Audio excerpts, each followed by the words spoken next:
Edward Whitmore slammed the pocket watch shut so hard the gold case cracked. 43 minutes. That was all that stood between him and the complete destruction of everything his family had built across 4 generations. He was supposed to be married. He was supposed to have a wife standing beside him before the clock struck midnight.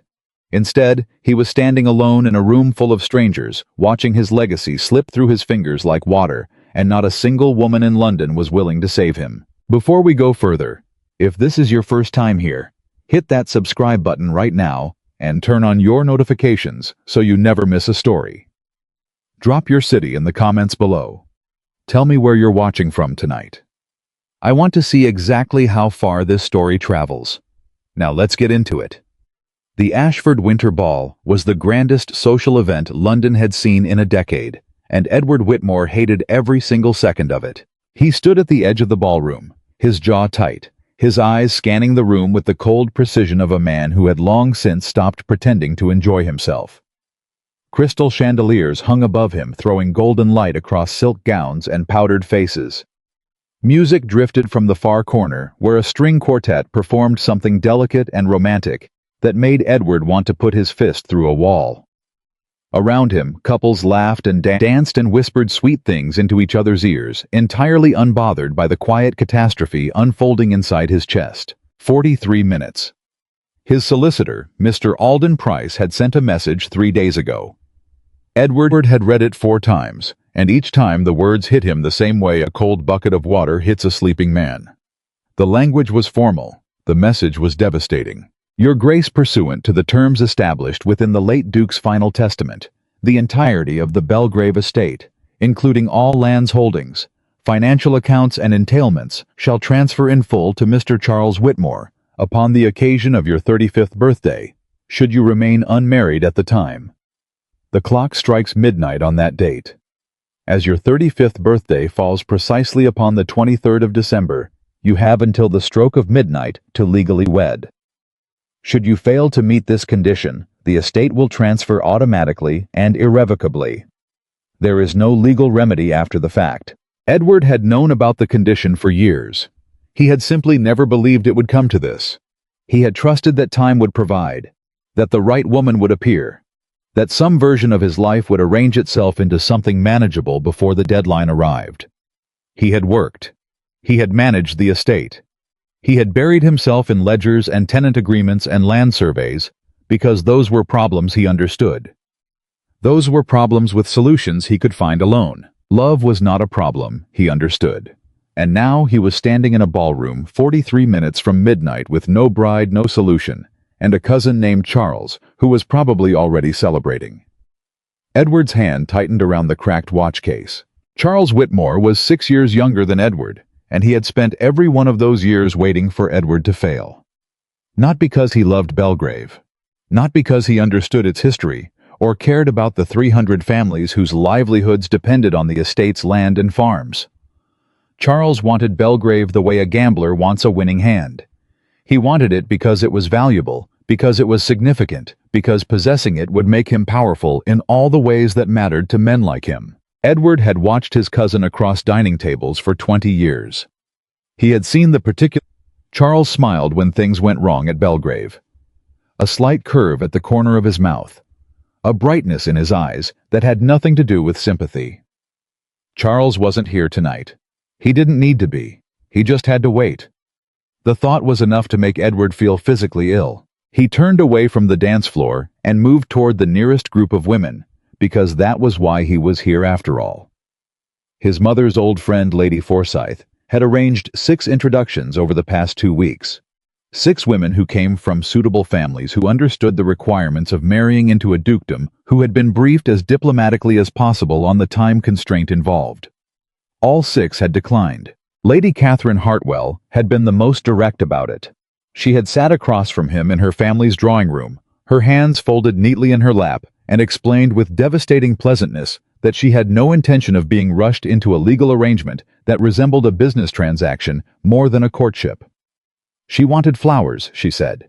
She wanted to be pursued. She wanted a man who would write letters and arrive unexpectedly with small gifts and look at her the way heroes in novels looked at the women they loved. Edward had listened to all of this and then asked if she had reconsidered. She had not. The other 5 women had offered variations on the same theme. They wanted romance. They wanted time. They wanted a husband who chose them for themselves rather than for the convenience of their availability. Edward understood this. He genuinely did. He bore no resentment toward any of them. But understanding the thing and being able to solve it were entirely different problems, and right now he needed a solution more than he needed understanding. 40 minutes remaining. He approached Lady Fiona Mercer, who stood near the refreshment table with her mother, both of them beautifully dressed and perfectly positioned to be noticed. Edward bowed slightly. Lady Fiona smiled the practiced smile of a woman who had attended 1,000 balls and mastered the art of looking interested without committing to anything. "Your Grace," she said warmly. "What a lovely evening." "Lady Fiona." Edward lowered his voice. "I wonder if I might speak with you privately for a moment." Lady Fiona's mother stepped forward half an inch, the way mothers did when they wanted to remain in the conversation without appearing to. "Of course," Lady Fiona said. Edward took a breath. He had rehearsed this. He had stood in front of his mirror this morning and spoken the words aloud until they came out smoothly. He had told himself that if he was direct and honest and offered enough security, someone reasonable would listen. "Lady Fiona," he said quietly, "you are aware of my situation." Her smile shifted just slightly. "I've heard certain things. The estate will pass from my family tonight unless I marry before midnight. I know this is not the proposal any woman hopes to receive. I am not pretending otherwise, but I am prepared to offer a generous settlement. Security. Independence. My word that you will be treated with every respect and consideration a duchess deserves. I am asking you to consider. I appreciate your honesty, Your Grace." Lady Fiona's voice was gentle, but absolute. "Truly. But I cannot marry a man tonight simply because he needs rescuing. I'm sorry." She turned back toward her mother. Edward stood there for a moment, absorbing the refusal, then turned and walked away before the humiliation could fully settle into his expression. 38 minutes. He needed air. He needed walls that weren't closing in on him. He needed to think without the noise of a ballroom pressing against every thought. He moved through the crowd toward the corridor, nodding once at a man he vaguely recognized, not stopping. Down the hallway past a row of oil paintings of people long dead. Past a door that opened onto what looked like a sitting room, and then around a corner to a set of double doors, he pushed open without thinking. A library. Dark except for the firelight and 2 lamps burning low on the reading table. Shelves of books rising floor to ceiling on 3 walls. A window on the far side showing nothing but black sky and distant lights. The sound from the ballroom dropped to almost nothing the moment the doors closed behind him. Edward exhaled. He stood in the quiet for a full minute and let himself feel the truth of what was happening, because running from it hadn't changed anything. He was going to lose Belgrave, not because he had been irresponsible, not because he had gambled or borrowed recklessly or ignored his duties. He was going to lose it because of a condition his father had written into a document years ago, a condition Edward had always believed he would eventually satisfy through the natural progression of life, and he had been wrong. His father had believed marriage would ground Edward, would force him to stop disappearing into the logistics of the estate and actually build a life alongside it. The condition had been written with the best of intentions. Edward had always known this. It didn't make it easier to stand in a borrowed library 37 minutes before midnight and accept that his best intentions had not been enough. He pressed his hand flat against the nearest bookshelf and looked at the spines of the books without reading them. Then he heard it. A small sound. Not from the hallway. Not from outside. From behind the heavy velvet drapes covering the window on the far wall. A breath. The faint shift of fabric. The particular stillness of someone who realizes they've just made a noise and is now trying very hard not to make another one. Edward stared at the curtains. Then, because he had nothing left to lose, that he wasn't already losing, he crossed the room and pulled the drape aside. A woman pressed herself back against the cold glass of the window, one hand flying up to her mouth, her eyes going wide. She was perhaps 28. dark hair partially escaping from its pins. A dress that was clean and well-fitted, but not elaborate, the kind of dress that said she had spent money carefully rather than freely. Her eyes were dark and direct, and even in the shock of being discovered, they didn't look away from his. "Who are you?" Edward asked. The woman lowered her hand from her mouth. "Who are you?" she countered. He blinked. "I'm Edward Whitmore. I know who you are," she said with a slight edge to her voice that was not quite irritation and not quite amusement.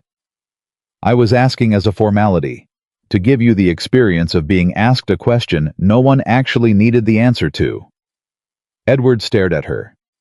"What are you doing behind the curtains?" "Hiding." "From what?" She raised an eyebrow. "From that." She tilted her head in the direction of the distant ballroom music. "From Lady Forsyth, who has spent the past 40 minutes trying to introduce me to a man named Gerald, who raises pigeons, and has already told me twice that I seem very sensible. From my aunt, who believes that me attending tonight was going to result in some miraculous improvement in my social standing. From the general experience of being at a party where everyone is either pretending to be something they aren't, or actively trying to sell something." She paused. "Which category do you fall into?" "Your Grace." Edward had been asked a great many questions in his life. He had been questioned by solicitors and tenants and members of Parliament and journalists and members of his own family. He could not remember the last time a question had genuinely stopped him. "Who are you?" he asked again, but differently this time. "Amelia Carter." She stepped out from behind the curtain with the deliberate dignity of a woman who refused to be caught hiding and so simply chose to stop hiding. "My father was Thomas Carter. He died 3 years ago. My mother lives in Bath. I have no fortune, no significant connections, and apparently no capacity to stand in a ballroom for more than 40 minutes without retreating to a library." She looked at him steadily. "Is there anything else you need to know?" "Are you married?" Amelia Carter blinked. "I beg your pardon." "Married," Edward said. "Are you currently married?" "That is a very strange question." "Are you?" "No." Her eyes narrowed. "Why?" Edward looked at his watch. 34 minutes. He looked back at her. He had stood in front of 6 women over the past 2 weeks and given careful, considered diplomatic explanations of his situation. He had been thoughtful. He had been measured. He had tried very hard to ask without asking, to make the proposal sound less desperate than it was, and every single one of them had said no. He was done being diplomatic. "Miss Carter," he said, "my name is Edward Whitmore. I am the Duke of Belgrave. My father's will includes a condition that requires me to be married before midnight tonight, or I lose the entire estate to a cousin who will destroy it and ruin the lives of every person who depends on it. I have asked 6 women to marry me in the past 2 weeks. All 6 declined. I have 34 minutes remaining. You are unmarried. I am standing in a library asking you plainly and without any decoration if you would be willing to marry me tonight." The silence that followed was the loudest silence Edward had ever stood inside. Amelia Carter looked at him for a long moment. Then she said, "That is not a marriage proposal." "No," Edward agreed. "It isn't. That is a man telling a stranger she is his last option." "Yes." "You couldn't have led with something more romantic." "I've wasted enough time on things that weren't working." Amelia turned away from him and walked to the reading table and stood with her back to him for several seconds. He watched her and said nothing and waited because there was nothing left to say that he hadn't already said. When she turned around, her expression had changed. Not softened exactly, but settled.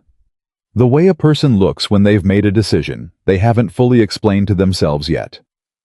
"Tell me about Belgrave," she said. Edward frowned. "What?" "The estate. Tell me about it. Not the history, not the title. Tell me what it actually is." He studied her face.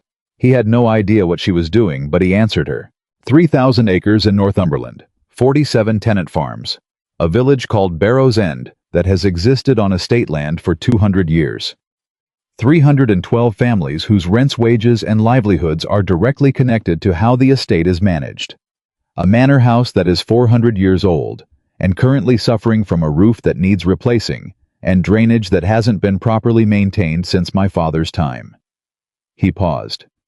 "It is real, and it matters, and I have spent 15 years trying to keep it from collapsing around the people who need it." Amelia listened to every word. "And if your cousin takes it, he will sell off the farms within 2 years. He has debt. Belgrave is worth more to him in pieces than as a whole." Edward's voice was flat. He had said this to himself 100 times, had worked through every scenario, had lain awake at night calculating possibilities. He knew exactly what Charles would do. The tenants will lose their homes. The workers will lose their positions. Barrow's End will be emptied. 300 families. "And you've been trying to prevent this by yourself." "Yes." "For how long?"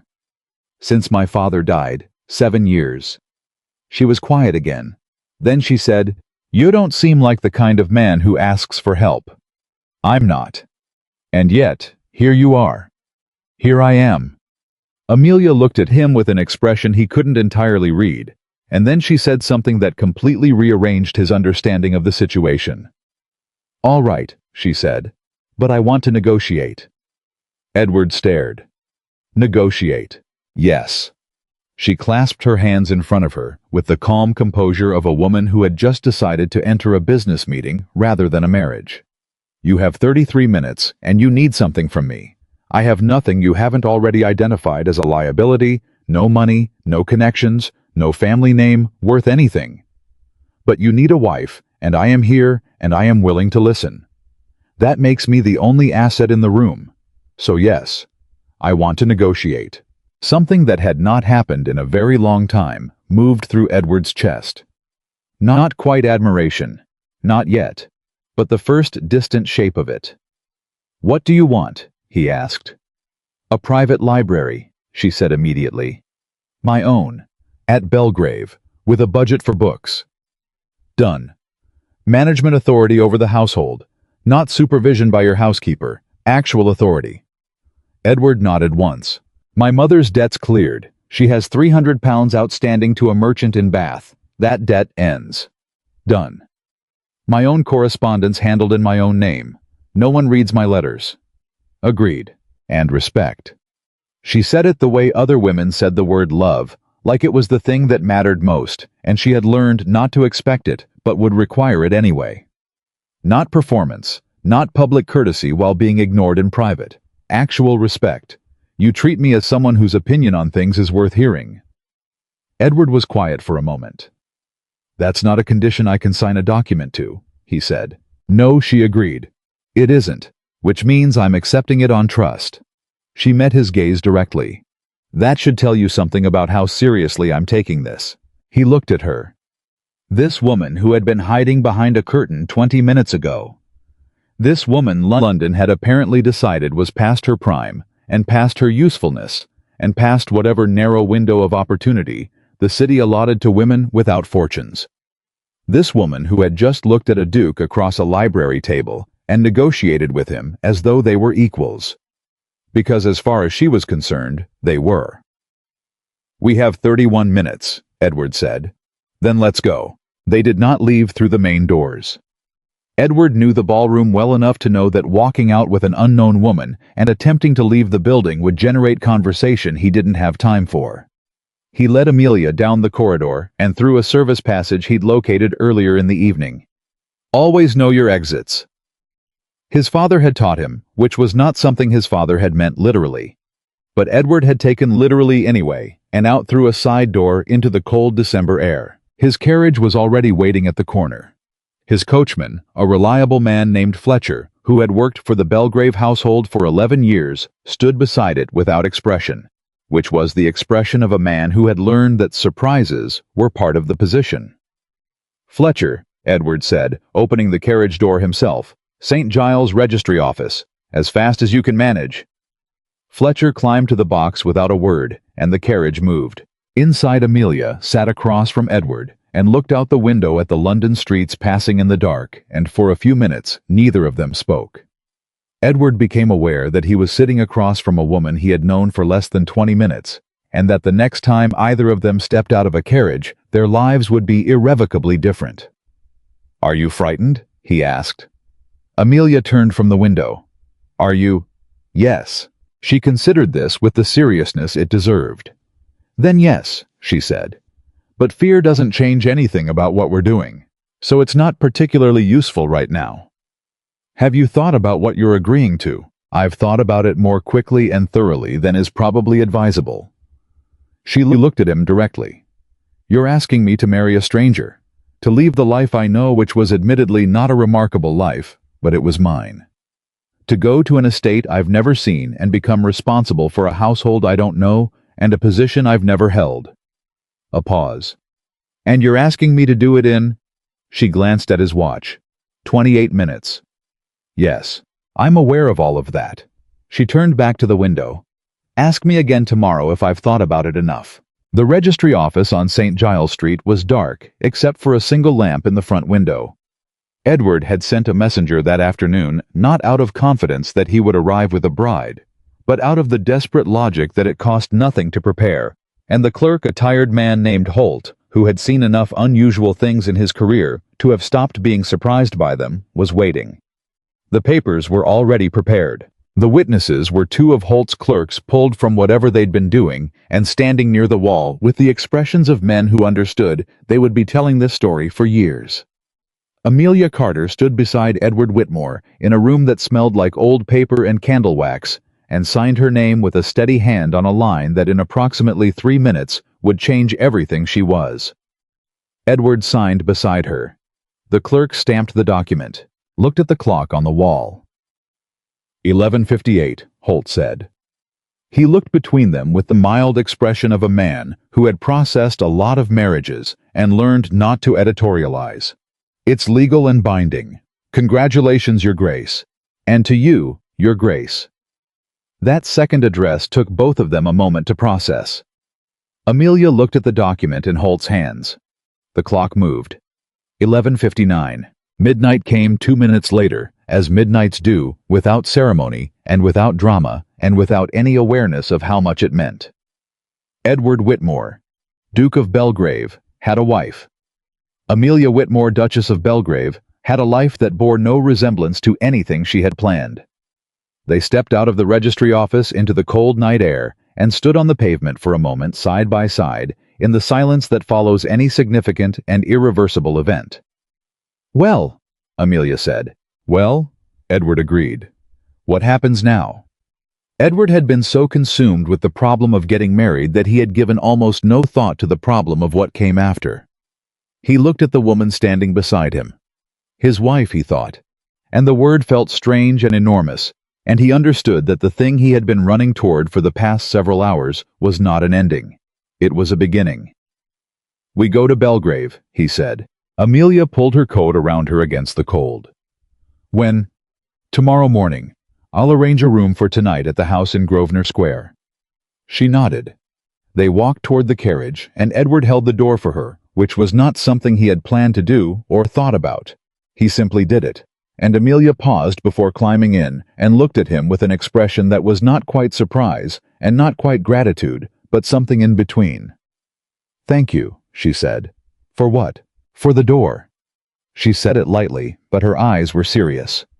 It's a small thing, but small things are how you know what large things mean. She climbed into the carriage. Edward stood for a moment in the cold air, holding the door, turning that sentence over in his mind. Then he climbed in after her, and Fletcher moved them through the dark streets of London, carrying two strangers who were legally one thing and had not yet discovered what they would actually become to each other. The carriage rolled on, and in an office on St. Giles Street, a clerk named Holt filed a marriage certificate, blew out his lamp, and went home to tell his wife that tonight had been interesting. In Northumberland, Belgrave Manor stood in the darkness of its winter fields, waiting. It did not know yet that the woman coming toward it was not what anyone expected.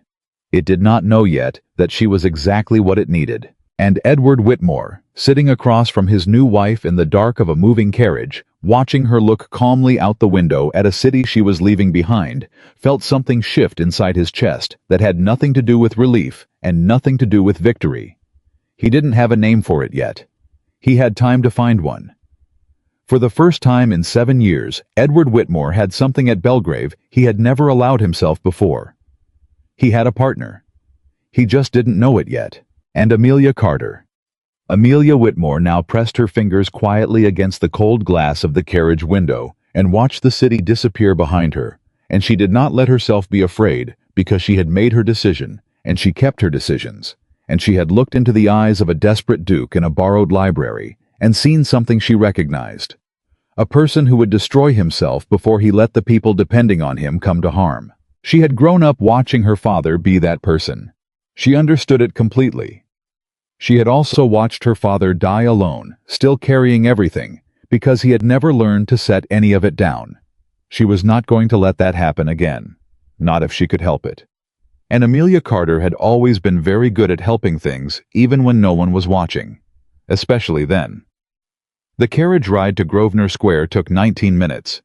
Edward counted them, not because he was impatient, but because sitting across from a woman he had married 40 minutes ago and having absolutely nothing to say to her was the most uncomfortable 19 minutes he had experienced in recent memory. And counting helped him not think about how thoroughly his life had just changed. Amelia did not seem uncomfortable.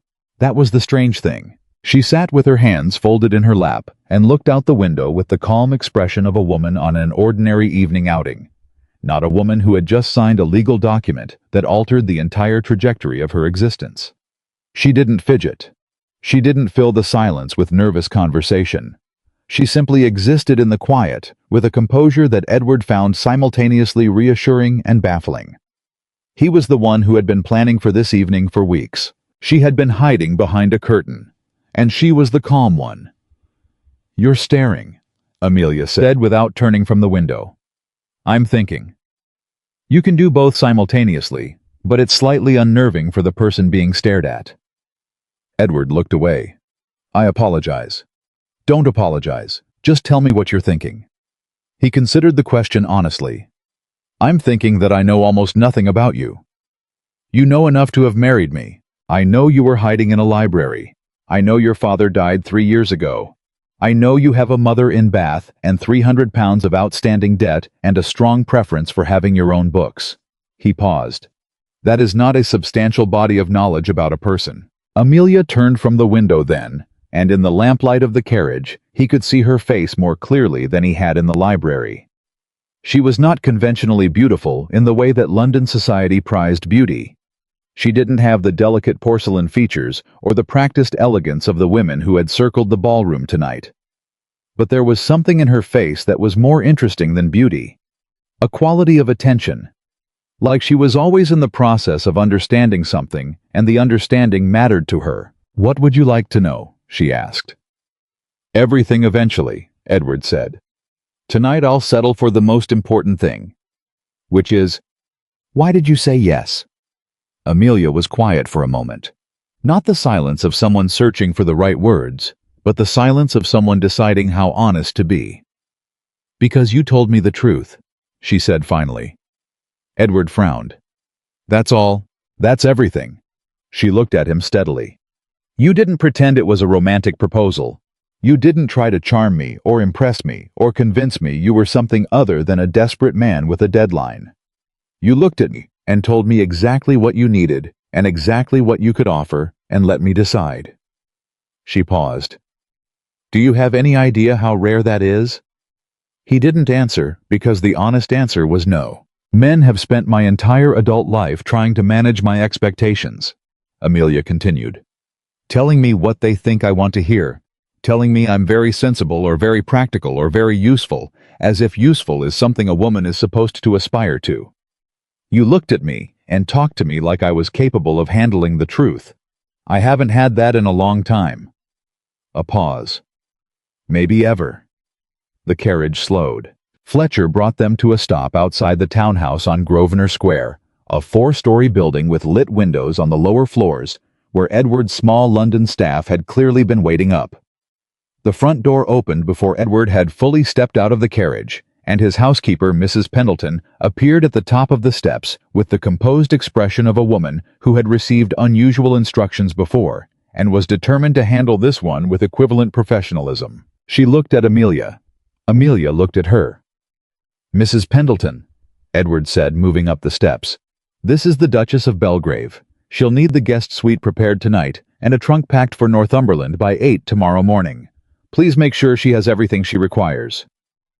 Mrs. Pendleton absorbed this information with the particular stillness of a person filing away a very large number of questions to ask at a later date. Of course, Your Grace, she said.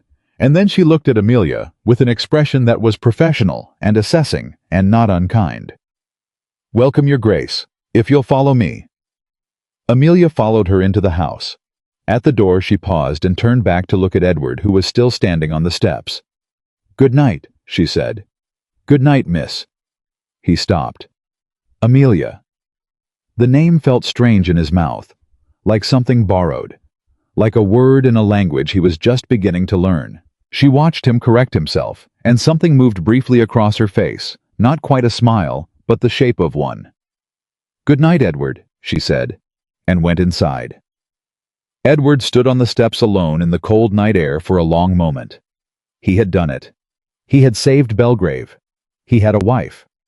He was married to a woman he had known for less than 2 hours, who had been hiding behind curtains at a party, and who negotiated for library access before she agreed to become a duchess. He went inside. He did not sleep. By 6. The next morning, Edward was already in his study, going through correspondence that had accumulated during the 3 days he had spent arranging introductions and attending balls and doing everything except the actual work of running the estate. There were letters from his estate manager, Mr. Brooke, regarding the drainage situation in the South Fields. There was a bill from the roof contractors who had assessed the manor last month and provided an estimate that had made Edward close his eyes and breathe through his nose for 30 seconds. There was a letter from his solicitor confirming that the marriage had been properly recorded and the estate remained in Edward's name. He read that one twice. He was reading the letter from Brooke when he heard footsteps in the corridor, and then the study door opened, and Amelia stood in the doorway, dressed simply and practically with her hair done neatly and a small leather notebook in her hand. You're awake early, Edward said. I didn't sleep much. She looked around the study, not the idle glance of a curious visitor, but the directed look of someone cataloging information. May I sit? He gestured toward the chair across from his desk. She sat, opened the notebook, looked at him. Tell me about Belgrave, she said. The real version. Not what you told me last night to explain why it matters. The actual situation. What are you dealing with? Edward set down his letters. He studied her for a moment, this woman he'd married in a registry office at midnight, who was now sitting across from him with a notebook asking him to give her the real numbers. The estate is solvent, he said, but only barely. We had 3 consecutive bad harvests in the North Fields. The drainage system needs a complete overhaul, which will cost more than the estate can absorb at once. The roof on the east wing has been deteriorating for 5 years, and I've been patching it rather than replacing it, which is cheaper in the short term and worse in the long run. The tenant farms are productive, but several of the older farmhouses need significant repair, and I've been unable to address them all at once. Amelia was writing. What's the annual revenue? He told her. She wrote it down. And the annual expenditure. He told her that too. She looked at the numbers for a moment. The gap between those 2 figures isn't as bad as I expected. No, but it's consistent. And a consistent deficit, even a small one, compounds over time. Where does the money actually go? Not in general specifically. What are the 3 largest costs? Edward had not had a conversation like this in 7 years. He had had conversations with his solicitor about legal matters, and with Brooke about agricultural details, and with contractors about specific repairs. He had not had a conversation with anyone who sat across from him and asked the questions the way Amelia was asking them, not to understand one piece, but to understand the whole picture. He answered her. She kept writing. This went on for 40 minutes. By the end of it, Amelia had filled 6 pages of her notebook, and Edward had the strange sensation of having been inside his own estate in a new way, seeing it through the questions she asked, the way she connected one piece of information to another, the particular thing she circled back to. The drainage project, she said finally. The estimate you received. May I see it? He handed over the contractor's letter. She read it, frowned. This is inflated. Edward looked up sharply. How do you know that? My father was a civil engineer before he became ill. I spent 3 years helping him manage his correspondence and his client accounts. I've read enough drainage estimates to know what the materials and labor should cost. She tapped the letter with one finger. This contractor is charging you 60% more than the work justifies. Either he assumes you don't know what things cost, or someone told him you were desperate. Edward felt something cold move through him. Or both, Amelia said. He reached across the desk and took the letter back and read it again with different eyes. He was not an engineer. He had looked at the estimate and winced at the total and filed it under problems he had to solve eventually. He had not questioned whether the number itself was honest. I'll get a second opinion, he said. Get 3, Amelia said. And don't tell any of them what the first contractor quoted. She closed her notebook. Edward looked at her across the desk. Where did you learn to think like this? Necessity, she said simply. When your family doesn't have money, you learn very quickly what things actually cost, and what they should cost, and where the difference goes. She met his gaze. It's not a complicated skill, it just requires paying attention. Fletcher had the carriage ready at 8. The journey to Northumberland took the better part of 2 days, with a night at an inn in Yorkshire, where Amelia ate her dinner without complaint and slept.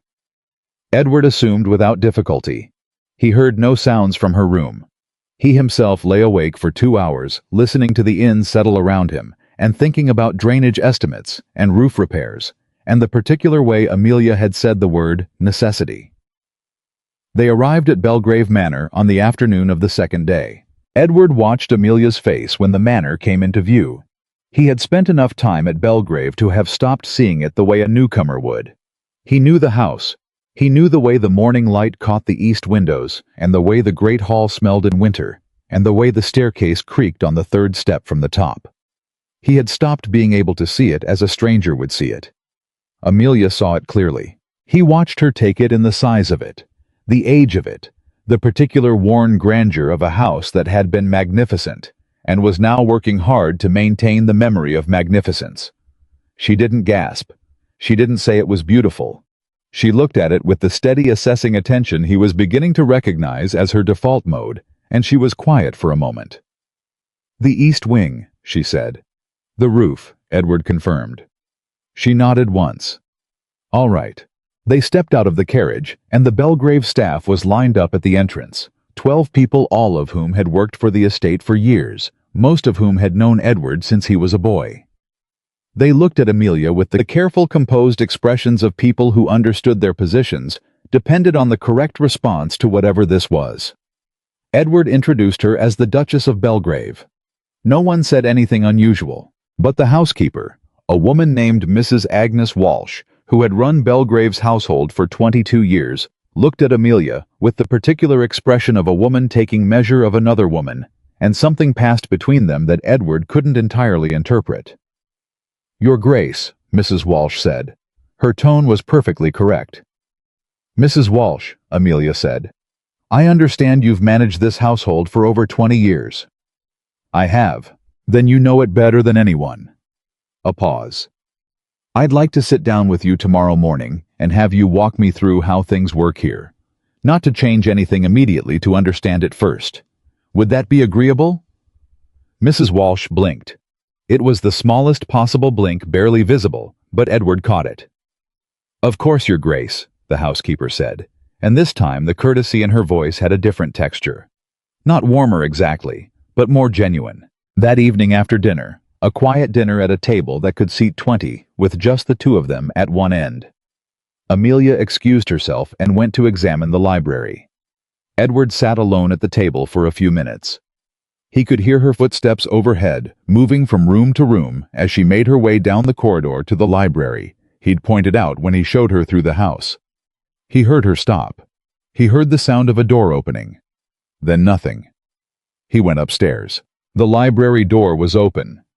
Amelia stood in the middle of the room, looking at the shelves with an expression he had not seen on her face before. Not the analytic assessment she brought to ledgers and estimates. Something quieter. Something that resembled the way certain people look at a place that feels like it was made for them, even though they've never been there before.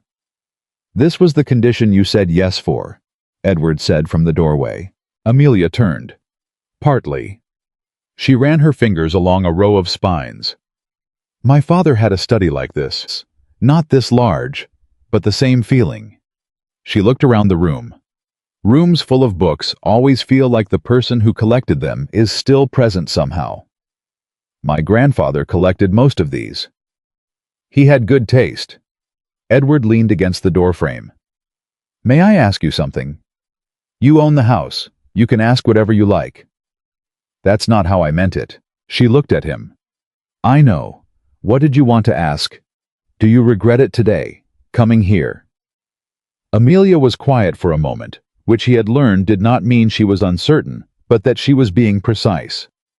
"Ask me in 6 months," she said. "That's not an answer. It's the honest one." She turned back to the books. "I've been here for 3 hours. The house needs significant work. Your staff is uncertain about me. Your finances are complicated, and I don't yet know what I don't know. Coming here was the right decision. I'm confident about that. Whether I'll regret the particular version of right it turns out to be is something I won't know until I know more." She pulled a book from the shelf, glanced at the spine, replaced it. "I'm not someone who makes decisions and then questions them before I've given them a fair chance. It's a waste of time and energy. That's a very practical way to approach a marriage." "It's a very practical marriage." She looked at him across the room.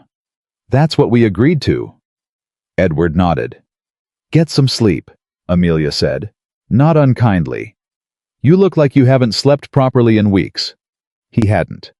"The estate will still be here tomorrow." She turned back to the shelves. "The problems don't move at night. They wait. You should do the same." He almost said something, then stopped. "Good night, Amelia. Good night." He left her in the library. She was still there an hour later when he passed the door on his way to his rooms. He didn't stop, but he saw the light under the door and heard the soft sound of a page turning, and something in that small sound, the absolute ordinary normalcy of it, in a house that had been quiet for too long, loosened something in his chest that he hadn't realized was wound tight. The next 3 weeks were nothing like what Edward had expected. He had expected Amelia to need guidance. He had expected to spend time explaining how the estate worked, introducing her to the relevant people, walking her through the various systems and relationships that made Belgrave function. He had expected to be the one managing the process of her adjustment. What actually happened was that Amelia adjusted in approximately 4 days and then began adjusting everything else. Her morning meeting with Mrs. Walsh lasted 3 hours the first day and became a standing weekly meeting after that.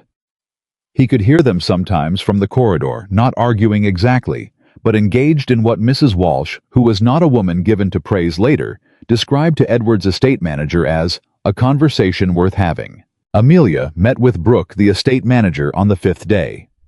Edward had planned to be present for that meeting, but he was pulled away by a problem with one of the tenant farms, and by the time he returned, the meeting had ended. "How did it go?" he asked Brooke. Brooke was a practical man in his 50s who had been managing the Belgrave estate for 12 years and who was not easily surprised by anything. He looked at Edward with an expression that was difficult to categorize. "Her Grace has a thorough grasp of agricultural management for someone who hasn't managed a farm," Brooke said carefully.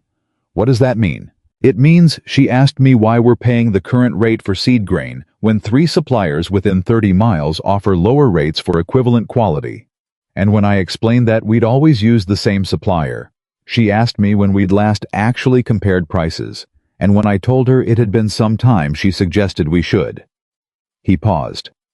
"She also pointed out that the tenant in the North Field near Barrows End, Harwick, has been paying the same rent for 15 years, despite the value of that land increasing considerably, and that the gap between what Harwick pays and what the land actually generates represents revenue we've been leaving uncollected for years." Edward stared at him.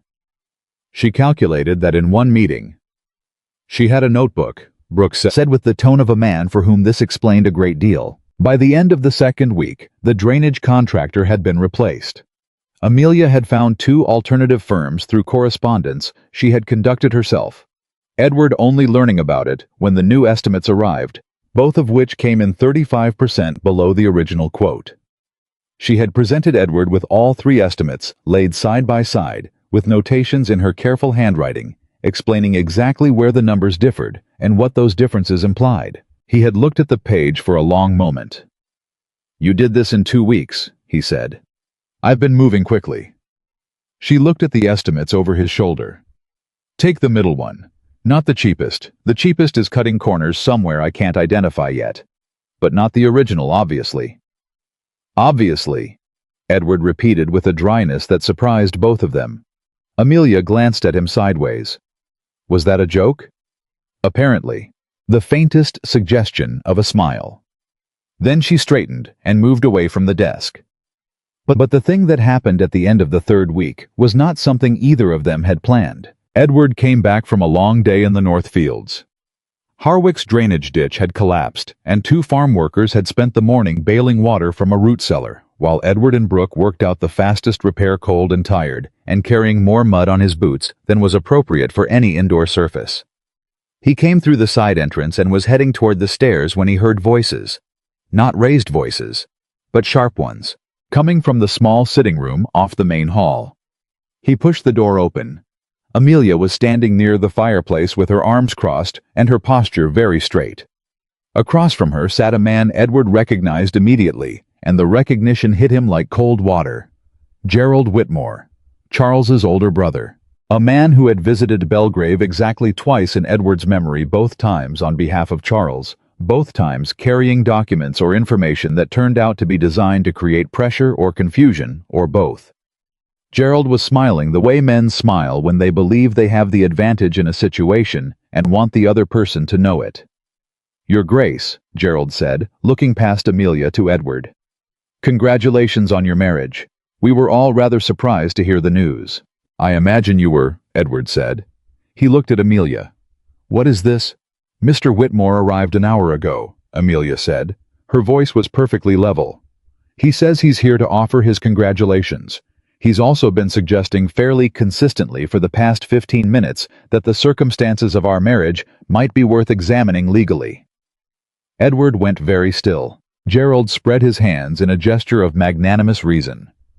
"I only mean that a marriage contracted in such haste under such pressure might not withstand scrutiny. Charles simply wants to ensure everything is properly in order." "Charles wants to find a way to invalidate the marriage," Amelia said flatly. "That's what you're here for. Please don't pretend otherwise. It wastes everyone's time." Gerald's smile tightened slightly at the edges.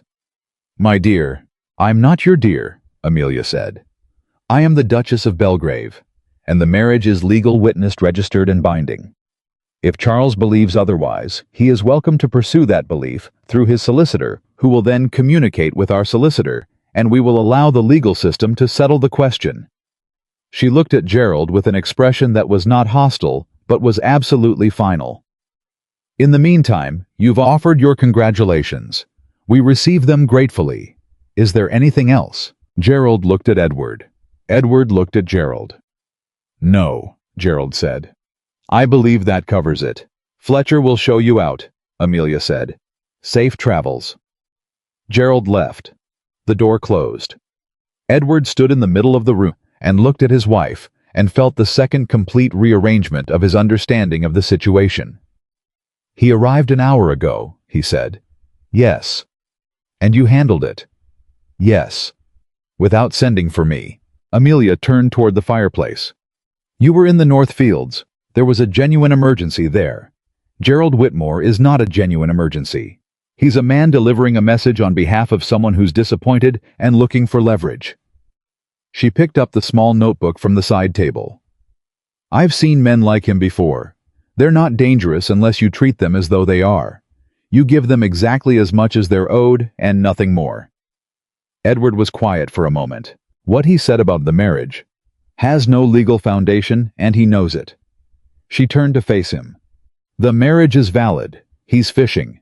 If he had anything real, he would have led with it." A pause. "But you should tell your solicitor he came. Document the visit. in case this is the beginning of something rather than the end of it. Edward looked at her. He had spent 7 years managing this estate, managing the threats to it, managing the slow, careful pressure of Charles's ambition, entirely alone. He had not sent for anyone during Gerald's visit because there was no one to send for. He had been the only person who understood the stakes completely, until now. "How much do you know about Charles?" he asked. Amelia sat down. "Tell me everything." And Edward, who had not told anyone everything in 7 years, sat down across from his wife in the firelight and began. It took 2 hours. Amelia listened to all of it. She asked questions at precise moments, not to show what she knew, but to clarify what she didn't. She wrote things in her notebook. She asked him to repeat 2 specific things, the ones that she was clearly connecting to something else she'd already identified. When Edward finished, there was a long silence. Then Amelia looked up from her notebook and said very quietly, "Edward, the drainage contractor." He frowned. "What about him?" "The original one. The one who inflated the estimate by 60%. She looked at her notes. "You told me you've been using the same contractor for routine maintenance work for 4 years. "Yes." "Who recommended him?" Edward thought back, and felt the cold move through him again. Slower this time, more deliberate, like water finding its way through every gap. "Charles," he said. Amelia nodded. "And the seed grain supplier. The one Brooks said you'd been using without reevaluating for years." "Brooks been here 12 years. He would have been using them before." Edward stopped. "Before what?" Edward stood up, walked to the window, stood with his back to her for a moment, working through the implications as they arrived, each one worse than the last. He turned around. "You think Charles has been doing this deliberately?" he said, "not waiting for the estate to fail, helping it fail." "I think it's worth finding out," Amelia said carefully. "I don't know yet. I need to look at more records. But the pattern is there," Edward said. "Yes." He sat back down. The fire crackled. Outside, the winter wind moved through the grounds of Belgrave, and in the dark, the estate that had stood for 400 years waited the way. Things wait that have survived long enough to trust that survival is possible. Edward looked at his wife. "How long will it take you to go through the records?" "A week," Amelia said. "Maybe 2. I need everything from the past 5 years. Account books, supplier contracts, maintenance logs, anything Brooke can give me. I'll tell him tomorrow." Amelia nodded. She closed the notebook, stood up. Then she said without looking at him, "You've been carrying this alone for a very long time." It was not a question. "Yes," he said. "You don't have to anymore." She said it simply, without drama, the way she said most things. Like a fact. Like something that was simply true and didn't need decorating. She left the room. Edward sat in the firelight alone. He felt something he had not felt in longer than he could reliably remember. Not relief exactly. Not gratitude. Something older and stranger and more fundamental than either of those things. He felt less alone. And in the morning, when he came down to find Amelia already at the library table with 5 years of estate account books spread out around her and her notebook open to a fresh page and a cup of tea, going cold at her elbow because she'd forgotten to drink it. He stood in the doorway for a moment and watched her work. She didn't look up. "Close the door," she said. "The draft from the corridor makes the pages flutter." He closed the door. He sat down across from her. He picked up the nearest account book. And for the first time in 7 years, Edward Whitmore was not working alone. The account books told a story, not the story. Edward had been reading for 7 years, the one about bad harvests and aging infrastructure and the slow grinding difficulty of maintaining a great estate on an income that never quite stretched far enough. That story was real. But underneath it, hidden inside the ordinary language of numbers and dates and supplier names, was a different story entirely. Amelia found the first thread on the 3rd day. She had been working through the maintenance logs from 4 years ago, cross-referencing supplier invoices against the actual work completed on the estate, when she noticed something that should not have been there. A payment to a firm called Crestwood Repairs, £240 for structural work on the granary roof in the spring of that year. She would not have thought twice about it, except that she had already found a payment to a different firm for the same granary roof dated 6 weeks earlier for work that the log described identically. 2 payments. Same work. Different firms. She sat very still for a moment. Then she went back further. She found it again in the year before. A drainage survey commissioned from one firm and billed then commissioned again from a second firm 3 months later, with no record of the first survey's findings being used or rejected. She found a supply contract for fence timber that had been renewed annually for 3 years at a rate 12% above what the same timber cost from the supplier in the next county. She found equipment purchases that appeared twice in the ledger under slightly different descriptions, both signed off, both paid. Someone had been bleeding the estate, not dramatically, not in the kind of obvious theft that gets caught quickly, but carefully, patiently, consistently, in amounts small enough to look like accounting errors or duplicate entries, or the ordinary confusion of a large operation managed by imperfect humans. Someone who understood exactly how much Belgrave could lose without collapsing, and who had been taking precisely that much for years. Amelia closed the account book she was holding. She picked up her notebook. She began writing down names. Edward found her at the library table at 9:30 that evening, surrounded by ledgers and a map of the estate she had asked Brooke to bring her 2 days ago. She had marked the map in 3 places, with small notations in her handwriting. "You should eat something," he said. "I found it," she said. He crossed the room immediately and stood beside her. She showed him the numbers. She walked him through it methodically.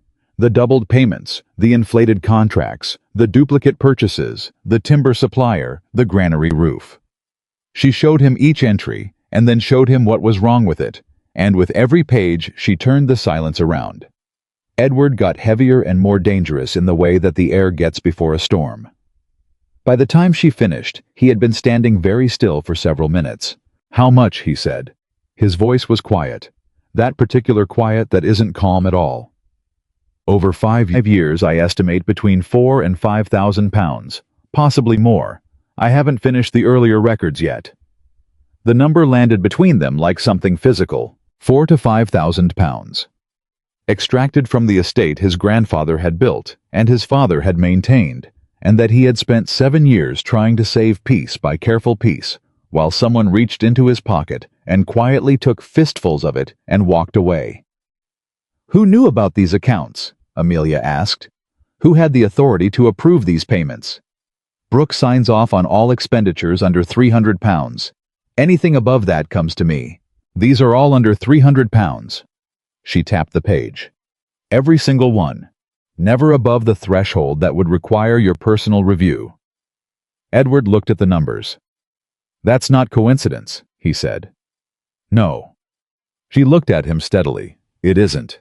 He moved away from the table, and she let him, because she understood that he needed a moment to absorb what this meant.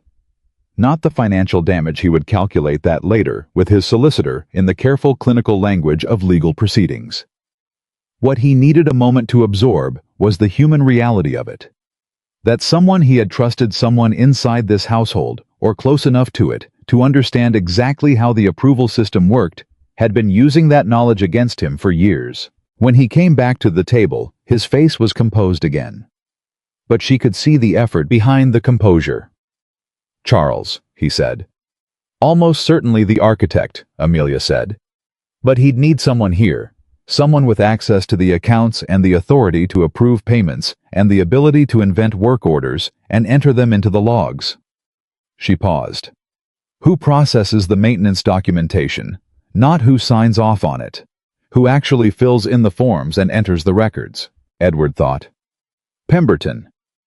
"Who is Pemberton?" "Assistant estate manager. He's worked here for—" Edward stopped. "For how long?" The calculation moved across his face. "He joined the estate staff 4 years ago." Amelia looked at her records.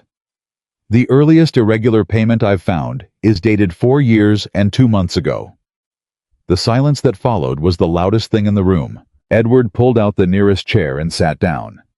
He pressed both hands flat on the table and looked at the page in front of him, and Amelia watched him work through every implication of what they had just said, in the particular way a man works through a betrayal that is both devastating and, in retrospect, logical.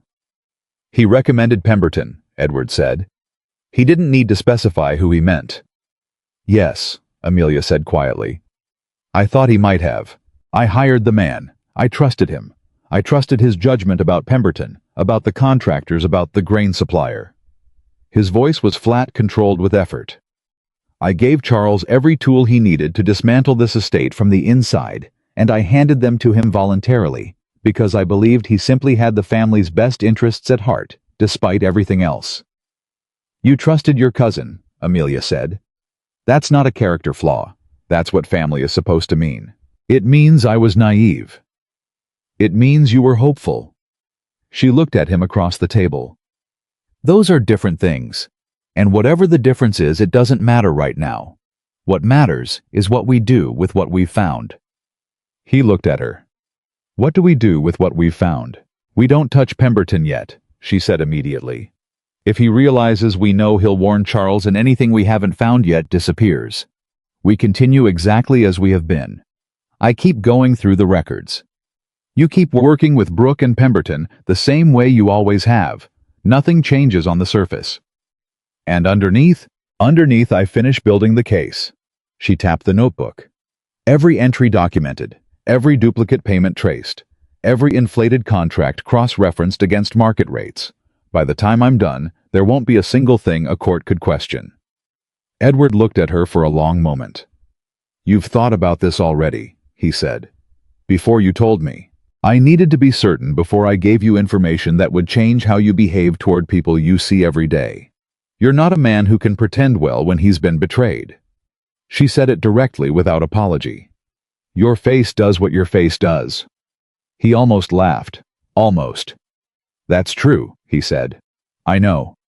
She closed the notebook. So we move carefully, and we move together. For 10 days, nothing changed. On the surface. Amelia worked through the records every morning, and part of every afternoon, working backward year by year, the picture becoming cleaner and more damning with every page she turned. She found 3 more categories of irregular payments she hadn't identified in the first pass.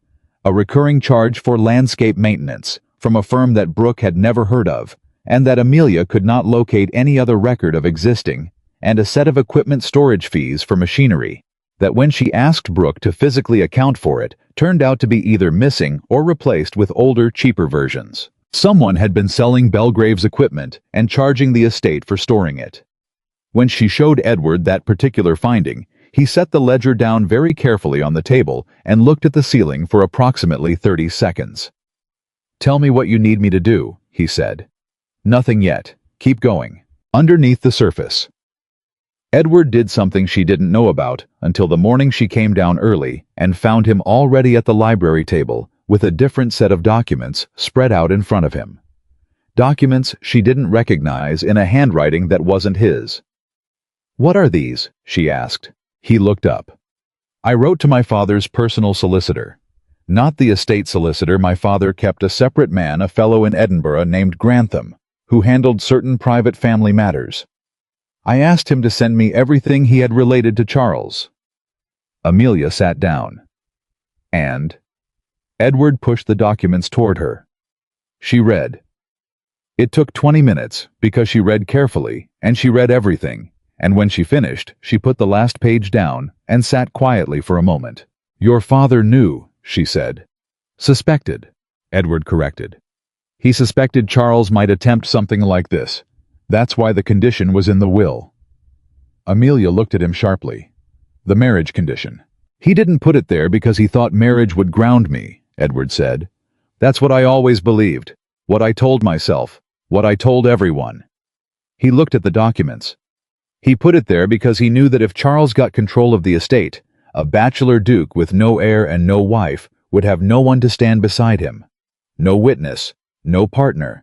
No one with equal legal standing in the household to testify to what was happening. He paused. A duke alone is a duke who can be isolated. A duke with a duchess is a different kind of problem entirely. The air in the room changed. Amelia felt it, that particular shift in a space when the meaning of everything in it rearranges itself. "Your father was trying to protect you," she said. "He was trying to give me a fighting chance." Edward's voice was steady, but carried something old and heavy in it. He knew he was dying. He knew Charles would wait. He knew the estate would come under pressure.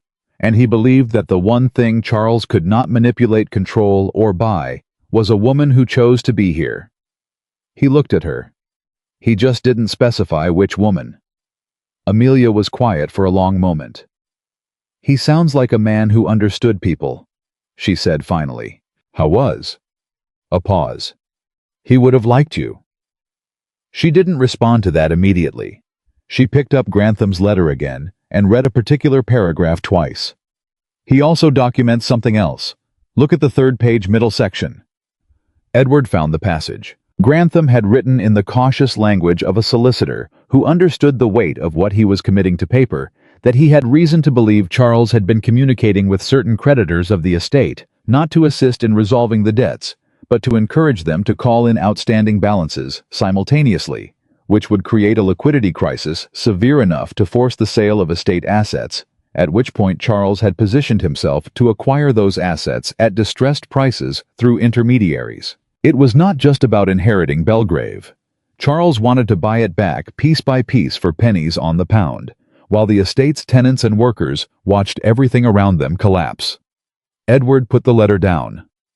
"I want to go to London," he said. "I want to find Charles and—" "No." Amelia's voice was quiet but absolute. "That's exactly what he wants. He's stealing from this estate, and if you confront him before we have everything documented and witnessed and legally sound, he destroys the evidence, denies everything, and spends the next 10 years dragging you through courts while the estate suffers." She held his gaze. "Anger is the most expensive thing you can afford right now. You can't buy it." Edward stood up abruptly and moved away from the table. She let him. He stood with his back to her for a long moment, and she could see the effort in his shoulders, the physical work of containing a rage that was entirely justified and entirely dangerous. Then he turned around. "How much longer?" he asked. "A week, maybe 10 days. I need to finish the records and have everything organized in a form that Grantham and your solicitor can present to a magistrate without having to explain it." She paused. "I also need to find Pemberton's contract." "What do you need from his contract?" "I want to know who witnessed his hire." She looked at the notebook. "Because if Charles was present at the signing, or if any of his people were—" "It connects Pemberton directly to Charles," Edward said. He came back to the table, sat down. "The personnel files are in Brooke's office. Can you get them without Pemberton noticing? Brooke is in Harwick's Fields until Thursday. Pemberton doesn't go into Brooke's office when Brooke is away. It's one of the standing rules." He looked at her. "I can get them today." He left the library. He came back 40 minutes later with a folder of papers and a look on his face she had learned to read in the past weeks, the look of a man who has found something he didn't expect to find. He set the folder on the table. She opened it. Pemberton's employment contract was there as expected. Signed, witnessed, dated. The witness signature at the bottom was the name of a London solicitor she didn't recognize. But tucked behind the contract was something else. A letter. Personal, not official. Written in a hand she did not know. Addressed not to Brooke and not to Pemberton, but to a name she did recognize, one she had seen before in the account books attached to several of the irregular payments. A name that was not Pemberton. A name that was not Charles. A name that belonged to someone who had been inside Belgrave longer than Pemberton, longer than Charles's campaign against the estate, longer than almost anyone.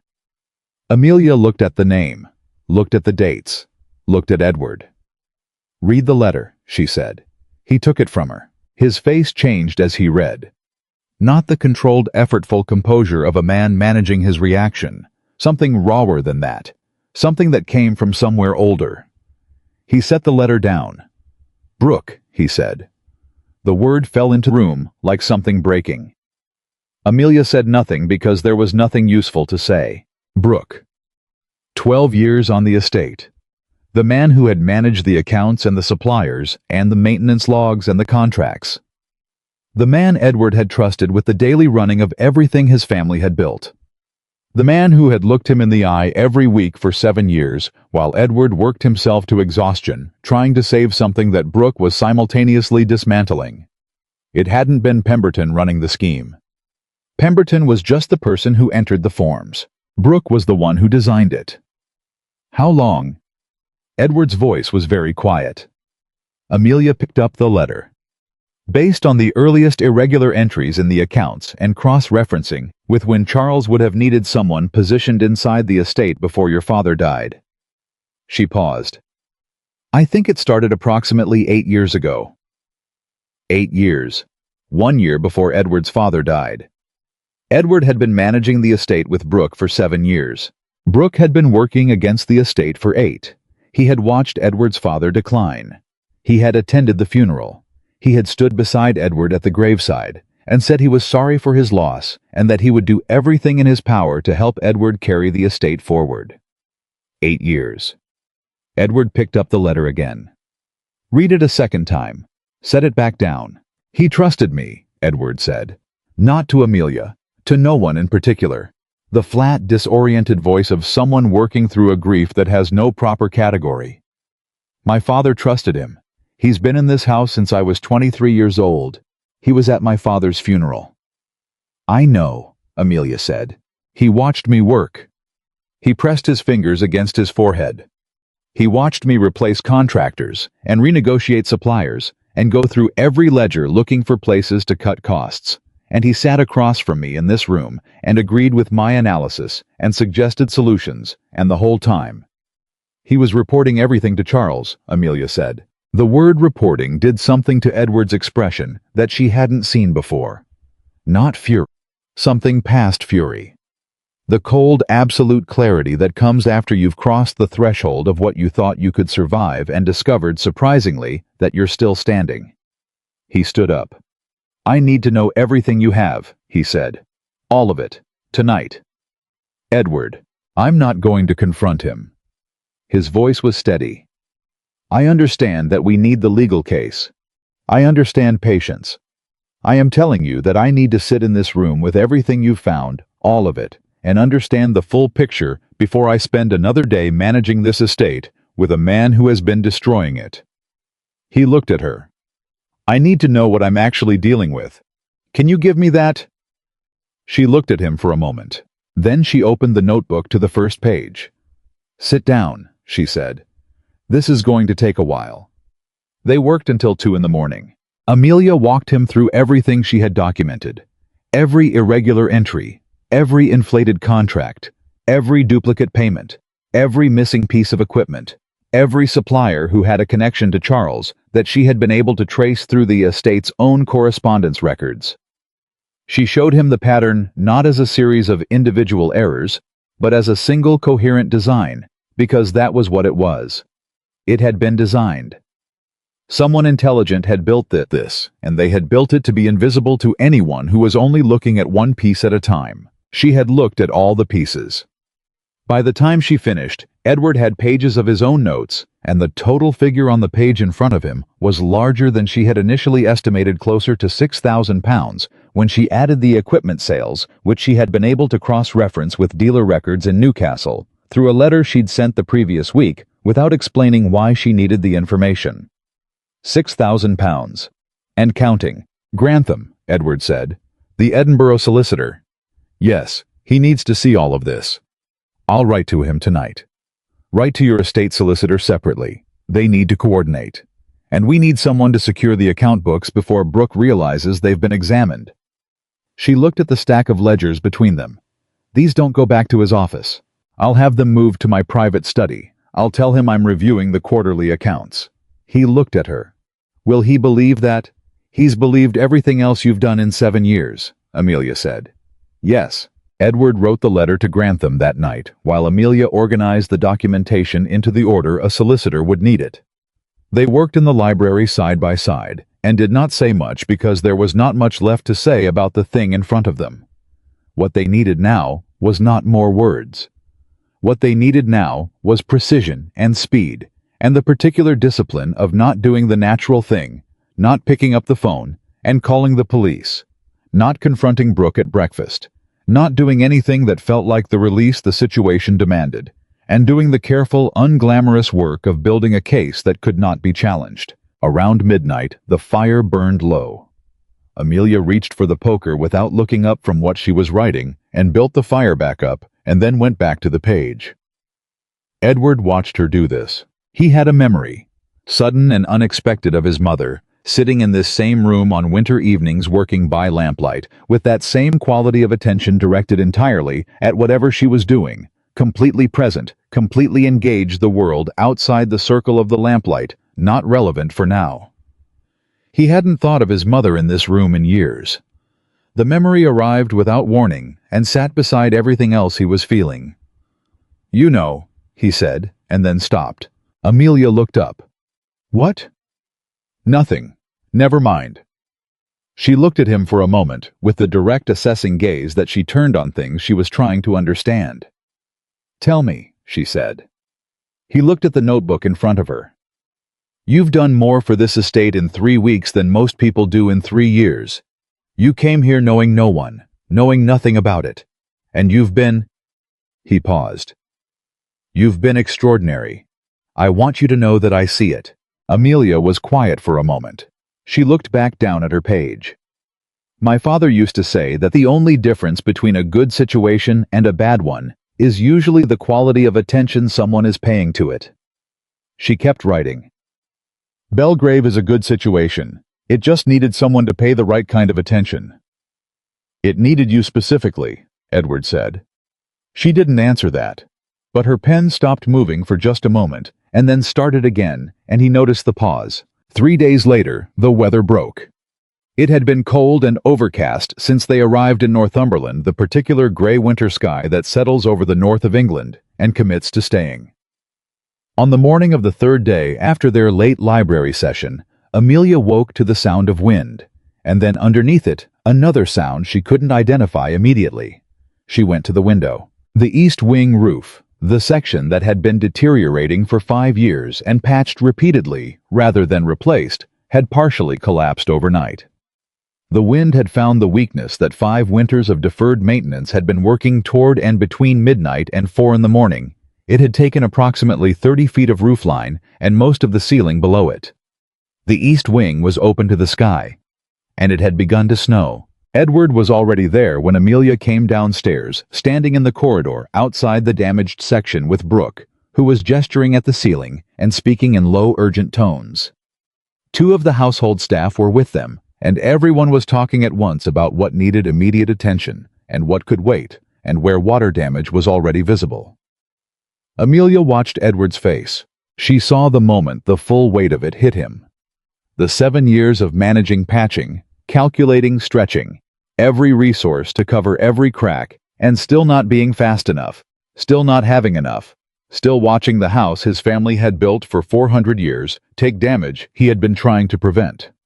She saw all of that arrive in his expression at once, and then she saw him push it down, because the workers were watching him, and because Belgrave's people needed a duke who was steady right now, not one who was breaking. So he steadied. But she saw what it cost him. She crossed to where he was standing. "Brooke," she said, and both men looked at her.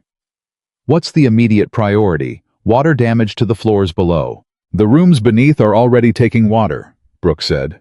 "The furniture needs to be moved and the floors covered, and we need to get something over that gap before the snow worsens." "How quickly can you get tarpaulins up there?" "An hour, maybe less if—" "Do it." She looked at the staff behind him. "James Thomas, help Mr. Brooke.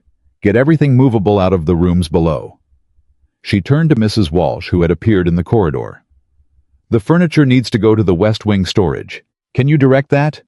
"Of course, Your Grace." Everyone moved.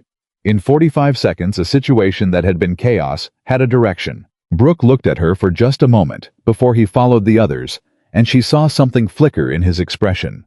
Something she filed away carefully because she had not forgotten what she knew about him, even while she gave him instructions and used him as the asset he appeared to be. She turned to Edward. He was looking at the hole in the ceiling. "Edward." He looked at her. "This is stone and wood," she said. "It can be fixed. The people in this house are not damaged. Everyone is safe. He looked at her with an expression she hadn't seen on him before, unguarded, the composure down, something underneath it that was tired and old, and more honest than anything she had yet seen from him. "I've been patching this roof for 5 years," he said. "I knew it wasn't enough. I kept telling myself the money situation would improve, and I'd fix it properly, and then someone was systematically ensuring the money situation didn't improve." She kept her voice level. "This is not your failure. This is the result of a deliberate campaign to make this estate appear more compromised than it is. And when this is over, you'll have the funds to fix it properly." He looked at her. "You sound very certain about that." "I am certain about that." She held his gaze. "Trust me." The word trust sat between them in the cold corridor, with snow coming through a hole in a 400-year-old roof, and the sound of furniture being moved in the rooms below, and somewhere in the distance, the sound of Brooke's voice directing the tarpaulin work. Edward looked at her for a long moment. Then he said quietly, "I do." 2 words, not dramatic, not decorated, just true. She nodded once. "Then let's go fix it." And the woman that London had already forgotten, who had been hiding behind a curtain 3 weeks ago with nowhere to belong, and no one who needed her, walked toward the damaged wing of a 400-year-old house, with a list already forming in her mind of what needed to be done and in what order. Behind her, Edward followed. And for the first time in a very long time, the Duke of Belgrave was not walking toward his problems alone. Grantham arrived from Edinburgh on a Thursday. Howe was a compact, precise man in his 60s with gray hair and the particular stillness of someone who had spent 40 years in rooms where the wrong word cost people everything. He carried a leather case that he did not set down when he entered Belgrave's front hall, and he looked at the house with the eyes of a man who was already calculating what it was worth and whether it could be saved. Edward met him at the door. Amelia stood 2 steps behind Edward, which was where she had decided to position herself for this meeting, close enough to be present, far enough to let Edward lead on his own ground. She had learned in the past weeks that Edward needed to be the one who moved first in certain situations. Not because he was incapable of following, but because his authority over this estate was the thing they were fighting to protect, and anything that made it appear diminished worked against them. "Grantham," Edward said, "thank you for coming quickly. Your letter was persuasive." Grantham's eyes moved to Amelia. "Your Grace." He said it without surprise, which meant he had already done his own research on the marriage. She noted that. A man who arrived already informed was a man who took things seriously. "Mr. Grantham," she said, "the library is prepared. I have the documentation organized by category and chronology. I'd suggest we begin with the account records before we discuss the personnel situation, because the financial pattern makes the human piece more legible when you encounter it in that order." Grantham looked at her for a moment. Then he looked at Edward. "Your father," he said quietly, "would have been very pleased." Edward said nothing, but something moved in his jaw. They went into the library. For 3 hours, Grantham worked through everything Amelia had assembled. He did not ask many questions. He read carefully, made his own notations, occasionally asked her to clarify the source of a particular cross-reference, or explain the methodology she had used to connect a supplier name across different ledger categories. She answered everything precisely, and he wrote down her answers. When he reached the letter, he stopped, read it twice, set it down. "How long has Mr. Brooke been on the premises since you found this?" he asked. 4 days, Amelia said. "And he has no indication you found it?" "None." Grantham picked up the letter again. "The handwriting on this letter. Have you identified it?" Edward answered. "It matches correspondence from Charles in our family files. I compared it myself." Grantham set the letter with the others. "This is a considerable case," he said. He did not say it with enthusiasm or reassurance. He said it with the flat precision of a man measuring a thing accurately. "The financial documentation alone establishes a pattern of systematic fraud against the estate over a period of not less than 6 years. The personnel file establishes a connection between the primary executor of that fraud and the individual who benefits from the estate's failure." He paused. What it does not yet establish to the evidentiary standard a magistrate will require is direct instruction. The letter implicates Brooke. It does not put Charles's hand on the pen. We know it's his handwriting, Edward said. We believe it's his handwriting, Grantham corrected gently. A court will require a handwriting expert, and Charles's solicitor will hire a competing expert who will dispute it. That is the nature of this kind of proceeding. He looked between them. What we need is something more direct, a witness, a signed document, a communication that doesn't require interpretation. The room was quiet. Amelia had been thinking about this for 3 days. She had turned it over at night, and in the early mornings, and in the spaces between other tasks, looking at it from every angle, because she had known this was where Grantham would land. The documents were damning. The documents were not enough. Brooke, she said. Both men looked at her. Brooke is not Charles, she said. He is a man who made a decision 8 years ago for reasons we don't fully know yet. Money probably, and perhaps something else, and who has been living inside that decision ever since. He has spent 8 years watching Edward work to save this estate. He has watched the tenants. He has watched the workers. He knows what Belgrave is, and he knows what Charles will do to it. She paused. He may be many things, but I do not believe he is the kind of man who can look at 300 families losing their homes and be entirely comfortable with his role in it. You want to approach him, Edward said. His voice was careful. I want to give him a choice, she said. Before we bring in the magistrate. Before this becomes something he has no control over at all. She looked at Grantham. If Brooke provides testimony and documentation, if he cooperates fully, what does that do to the case? It makes it unassailable, Grantham said. And what would cooperation mean for Brooke legally? That would depend on the magistrate, and on the completeness and honesty of his cooperation. He paused.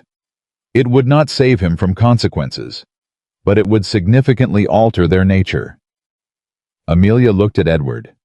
Edward looked at the table for a long moment.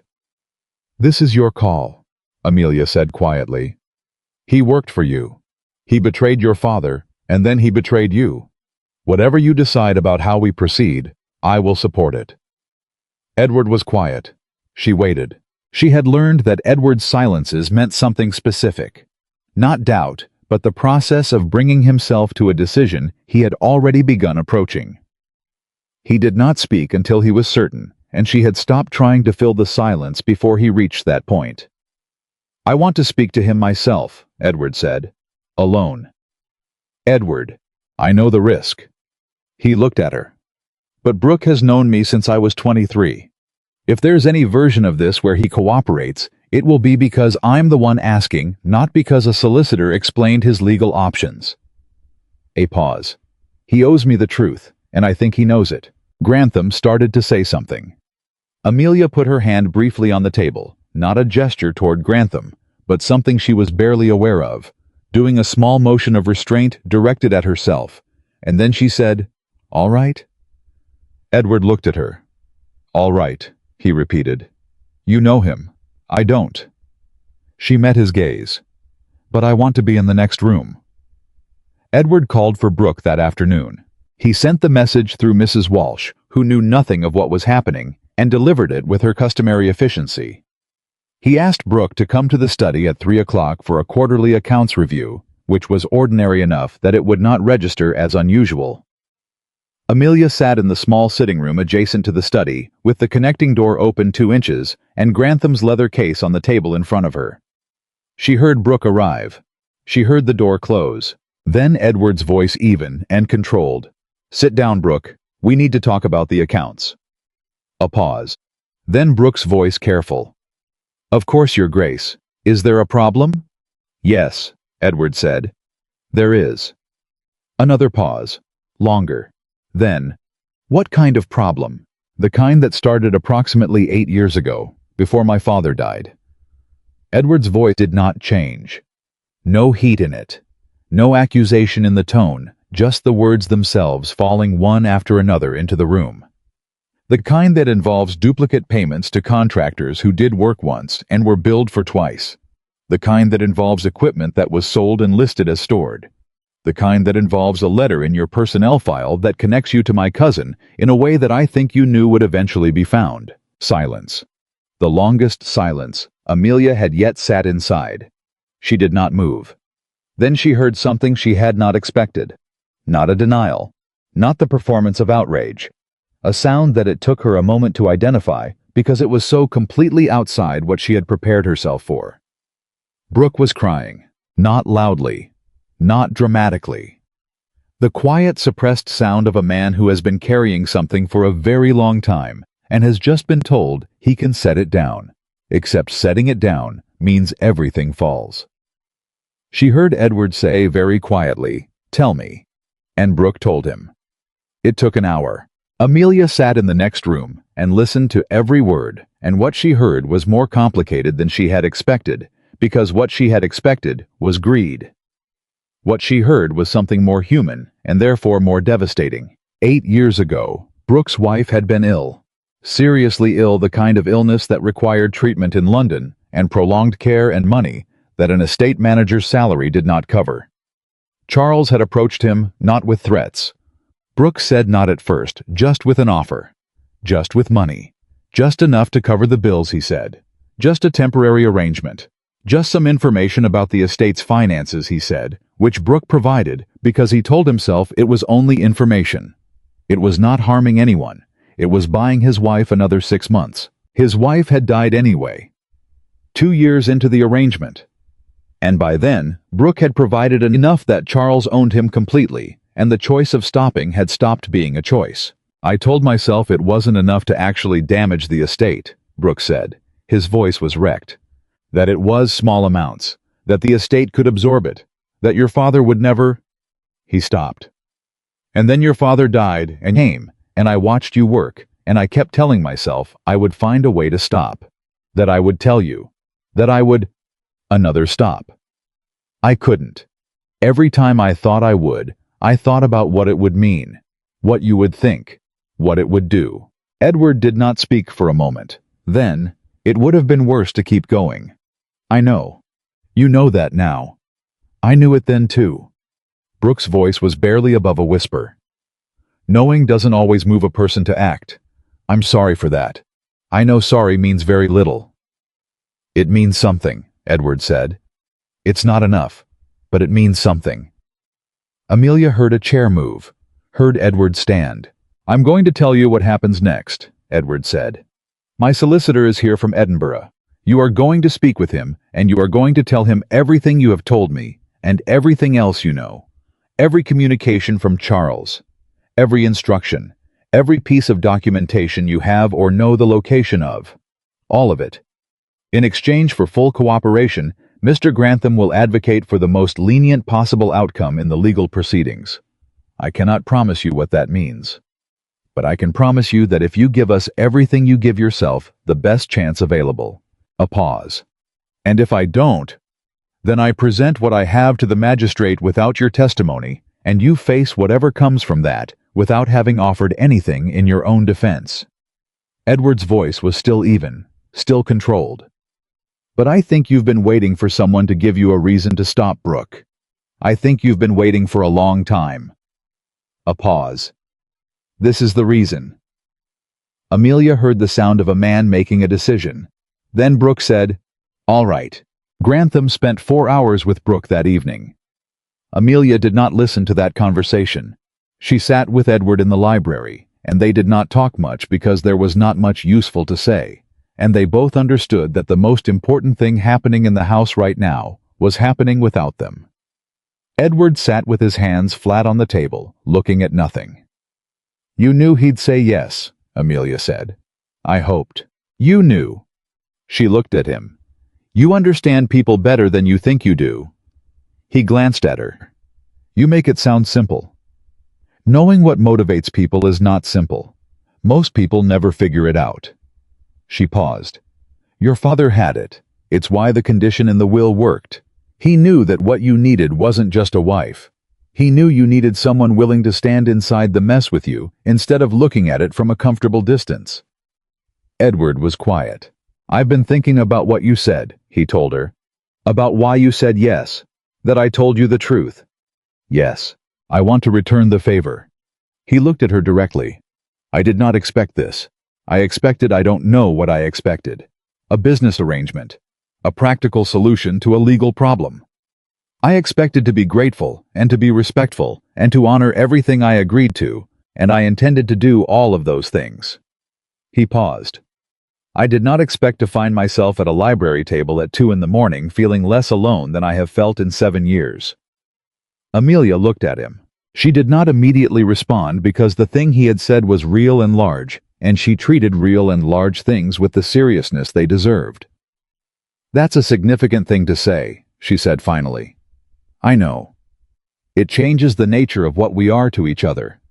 I know that too. She looked at the table between them.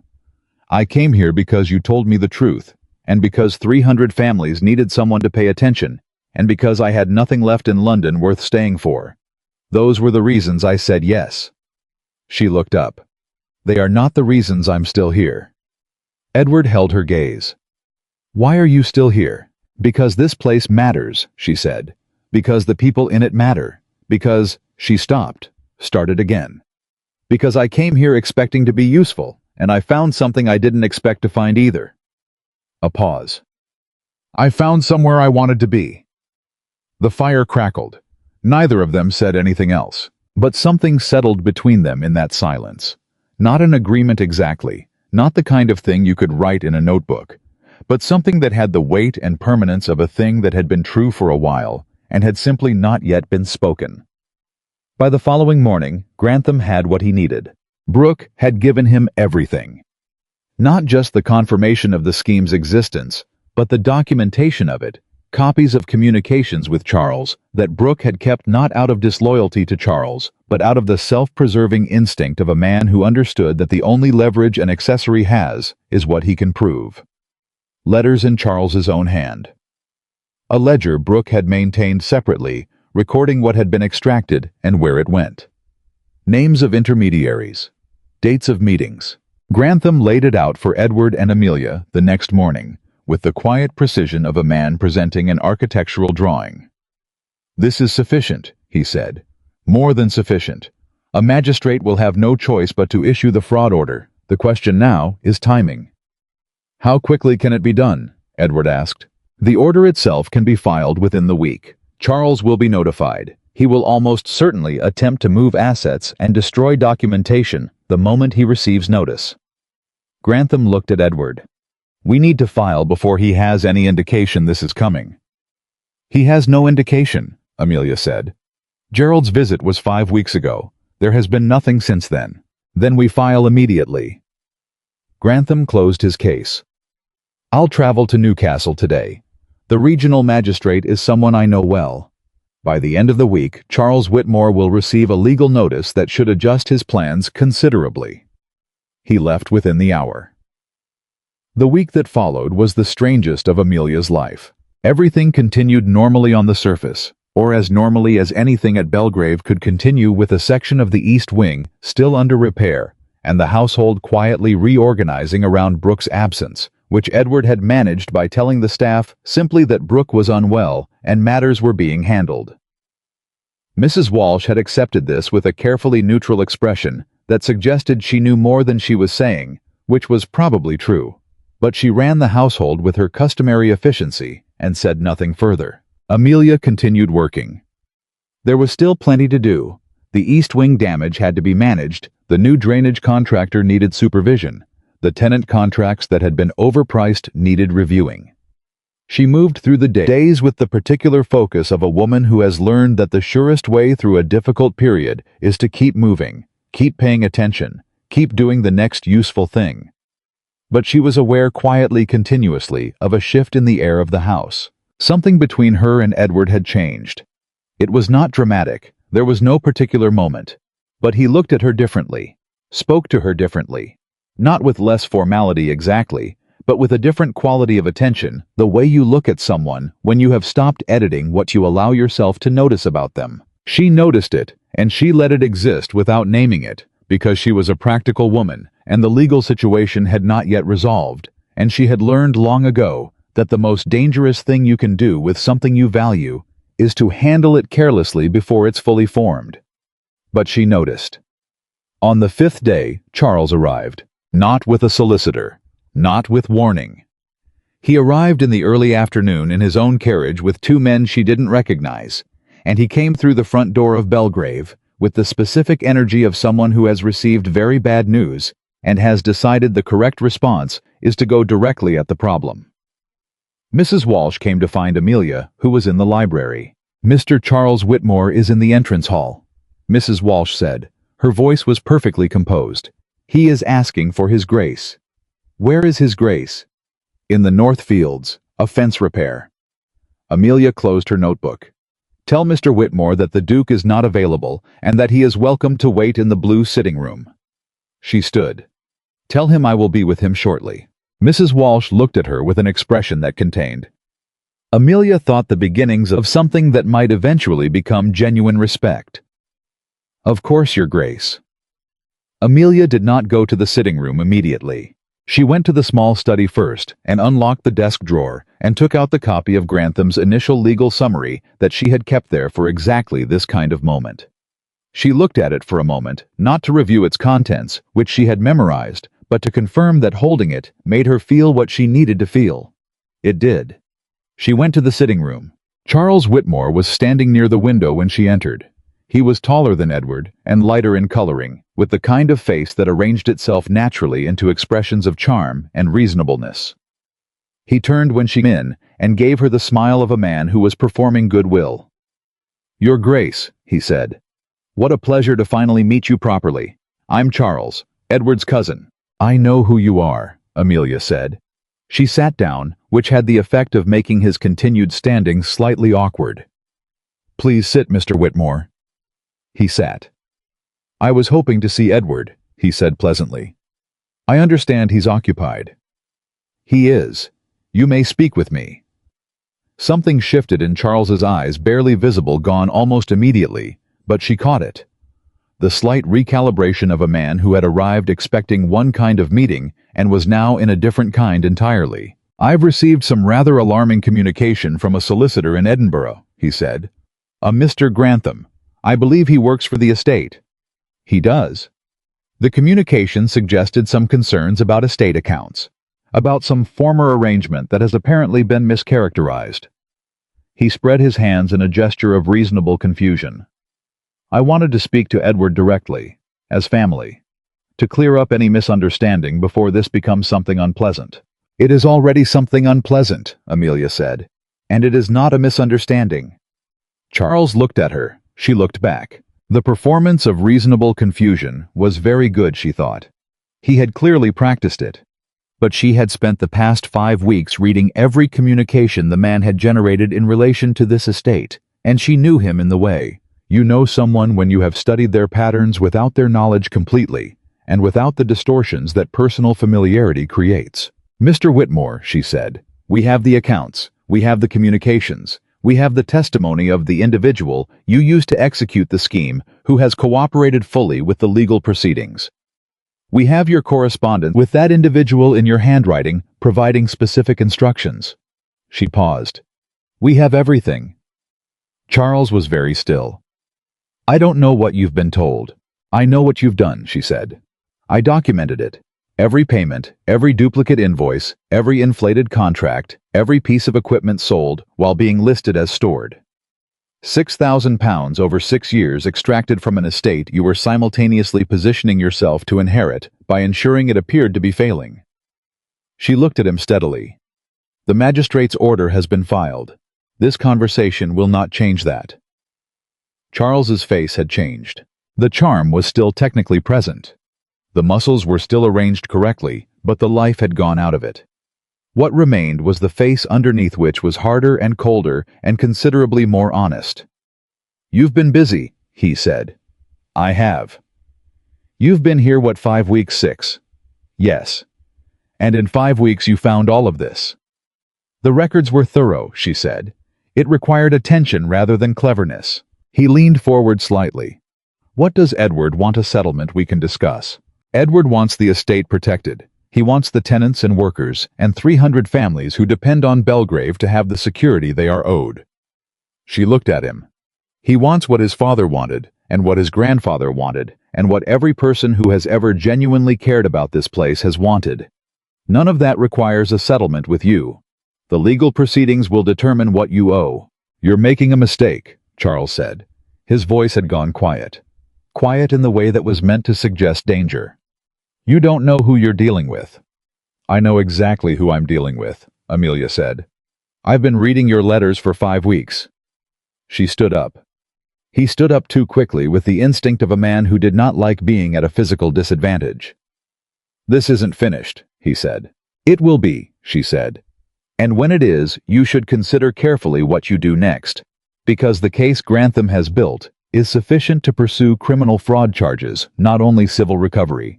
Whether Edward chooses to pursue that is entirely his decision. She looked at Charles with the clear, direct gaze that she turned on all things she wanted to understand completely. I would suggest when you see him that you treat that decision with appropriate respect. Charles looked at her for a long moment. Then he picked up his hat from the side table. Where is my cousin? He said. I'll send for him, Amelia said. Wait here.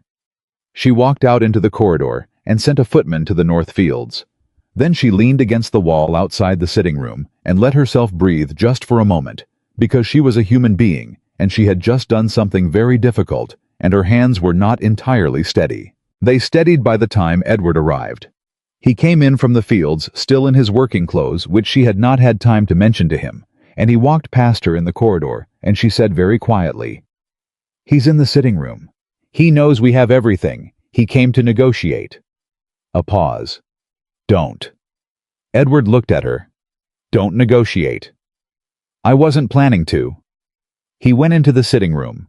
She did not follow him in. She stood in the corridor and listened to the sound of 2 men who had grown up in the same family and wanted completely different things from the same house, finally having the conversation they had been building toward for years. She did not hear everything, but she heard enough. She heard Charles's voice at one point rise and then drop. She heard Edward's voice level throughout, not cold exactly, but without give, in it the voice of a man who has nothing left to concede and knows it. She heard a long silence. She heard Charles say something she couldn't make out. She heard Edward say clearly, Then you have your answer. She heard the door open. Charles walked past her in the corridor without looking at her. The 2 men he had arrived with fell in behind him. The front door opened and closed. Edward appeared in the sitting room doorway. He looked at Amelia. Well, he said. Well, she said. He looked at his hands, which were still carrying a work glove he had forgotten to put down. He looked back at her. It's over, he said. The legal part isn't, she said carefully. There are proceedings. There will be months of, I know. He looked at her. But the part where I didn't know who was doing this, or how much they'd taken, or whether I could stop it. He paused. That part is over. She nodded. He crossed the corridor toward her and stopped in front of her, and she had the distinct sense in the way she had the sense of most things that something was about to happen that neither of them had entirely planned. Amelia, he said. Edward. I need to say something. All right. He looked at her with the expression she had seen on him in the library 2 nights ago, the one that was not composure. That was the thing underneath composure, that was more honest and more tired and more real than anything he managed in the daylight hours when the estate was watching. I have spent 15 years carrying this estate, he said. I thought that was what it meant to be responsible for something, to carry it alone. He stopped. I was wrong, and I didn't know I was wrong until you sat down across from me with a notebook and started asking the right questions. She looked at him steadily. You don't have to say this, she said. I know I don't have to. He looked at her. I need to. She waited. You came here as a solution to a legal problem, he said. You have been something else entirely, something I did not budget for, and would not have known to ask for, and could not have found if I had been looking. He paused. I am not a man who speaks easily about what he feels. I want you to know that what I'm about to say is not easy for me, but that the difficulty is a measure of how true it is. Amelia felt something shift in her chest. She was a practical woman. She had entered this arrangement with clear terms and clear eyes and a very firm understanding that feelings were a complication neither of them needed. She had told herself this on the carriage from London, and in the registry office, and in the first days at Belgrave, and several times since. She had been quite disciplined about it. "Edward," she said quietly, because she could see where this was going, and she needed to decide right now whether she was going to let it. She decided. "Go ahead," she said. He looked at her. "I don't want this to be a legal arrangement anymore," he said. "I want it to be a marriage." A pause. "A real one. The kind where you tell me things and I tell you things and we sit in the library at 2 in the morning because we want to, rather than because we're building a legal case." He paused again. "I understand if that's not what you came here for. I understand if the terms we agreed to are the terms you want to keep. I will honor whatever you decide." He held her gaze. "But I needed you to know that I am asking. Not because I need something from you, because I want to be with you. And those are not the same thing." The corridor was very quiet. Amelia looked at the man in front of her, this complicated, reserved, desperately responsible man, who had cracked a watch case at a ball and married a stranger at midnight, and spent 7 years holding everything together alone, and still managed somehow to be honest when it counted most. She thought about her father. She thought about what he had carried alone. She thought about what it had cost him. "I told you I came here because you told me the truth," she said. "Yes. I'm going to return the favor." She looked at him directly. "I stopped thinking of this as a legal arrangement approximately 10 days in. I just wasn't prepared to say so yet." A pause. "I am saying so now." Edward looked at her. Something moved across his face that she had not seen there before. Not relief, not triumph, not the careful, managed expression of a man protecting himself from disappointment. Something open, something that had not been allowed out in a very long time. "All right," he said. "All right," she agreed. He reached out and took her hand. Not dramatically, not with flourish. Just reached out and took hold of it the way you take hold of something you intend to keep, and held it. And she let him. And they stood in the corridor of Belgrave Manor, with the repairs happening in the East Wing, and the legal proceedings pending, and 300 families on the land outside, who didn't yet know that the thing threatening them had just been stopped. They stood there for a long moment. Then Amelia said, because she was who she was, "You should change out of those clothes. You have mud on your left boot that is going to be on the corridor floor." Edward looked down at his boot. Then he looked at her, and laughed. It was the first time she had heard him laugh properly. Not the near laugh of a man catching himself being almost amused, but a real one, full and genuine. The laugh of a man who has just set down something very heavy and discovered that the world on the other side of it contains improbably something worth laughing at. It changed his whole face. Amelia looked at him. She thought privately that he should do that more. She thought she might be the reason he did. She let go of his hand and went back to the library, and behind her she heard his footsteps going toward the stairs to change, and outside the window the winter fields of Belgrave stretched away into the gray afternoon, and somewhere out there in Barrow's End, and the tenant farms, and the 47 properties that made up this complicated, battered, enduring piece of England, 300 families, went about their days in peace. They did not know yet what had been done for them, but they were safe. And in the library of the house that had watched over them for 400 years, the woman who had been hiding behind a curtain 6 weeks ago sat down at the table and opened her notebook and wrote the date at the top of a new page and began making a list of everything that still needed to be done. There was a great deal. She was looking forward to it. The legal proceedings took 4 months. Amelia had told Edward they would take 3.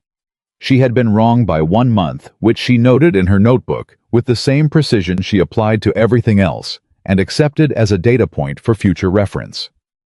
Legal proceedings involving a man with Charles Whitmore's resources and Charles Whitmore's solicitors did not move at the pace that justice suggested they should.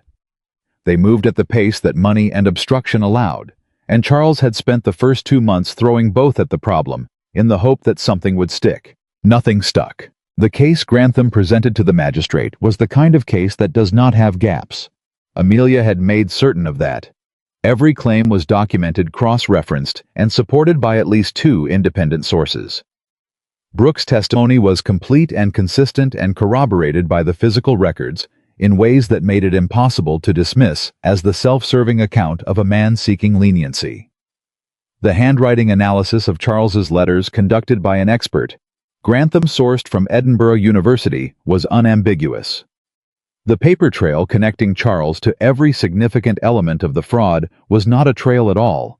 It was a road wide and well lit, and impossible to claim you hadn't traveled. Charles's solicitor attempted 6 different legal arguments over the course of the proceedings. Grantham answered each one. Amelia sat in on 3 of the hearings at Grantham's request, because she was the one who had built the documentation, and she was therefore the person best positioned to identify if something was being mischaracterized or omitted. She sat in the gallery and listened with her notebook open and her handwriting small and precise, and twice she passed notes to Grantham's clerk that Grantham incorporated into his responses within minutes. Edward sat beside her at all 3 hearings. He did not bring his own notebook.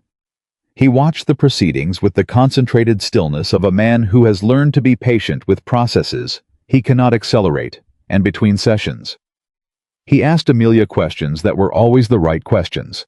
Not about the legal technicalities which he left to Grantham, but about the human dynamics, about what he was seeing in Charles's behavior, about what the particular way Charles's solicitor had phrased something meant for what they would likely do next. She answered everything. After the 3rd hearing, walking out into the cold February air, Edward said, "He's going to settle." Amelia looked at him. "What makes you say that?" His solicitor stopped making eye contact with the magistrate after the 2nd session. He turned up the collar of his coat against the wind. A man who believes he's going to win looks at the person deciding. A man who knows he's losing looks at the floor. Amelia thought about this. "You might be right. You think I'm right?" "I think the observation is consistent with what I've seen." She tucked her notebook under her arm. "I also think his funds are more limited than he's letting on. The intermediaries he used to move the extracted money took their percentage, and Charles has debt of his own. A prolonged legal fight costs more than he has. So the settlement comes from necessity rather than conscience. Most settlements do." She glanced at him. "Does that change how you feel about accepting it?" Edward considered. "No. The outcome for Belgrave is the same either way." "Then we wait." Charles's settlement offer arrived 12 days later. It was not what they had asked for. It was structured to minimize his immediate cash outlay, spreading repayment over 7 years through a combination of asset transfers and scheduled payments, with terms that required considerable scrutiny before Edward signed anything.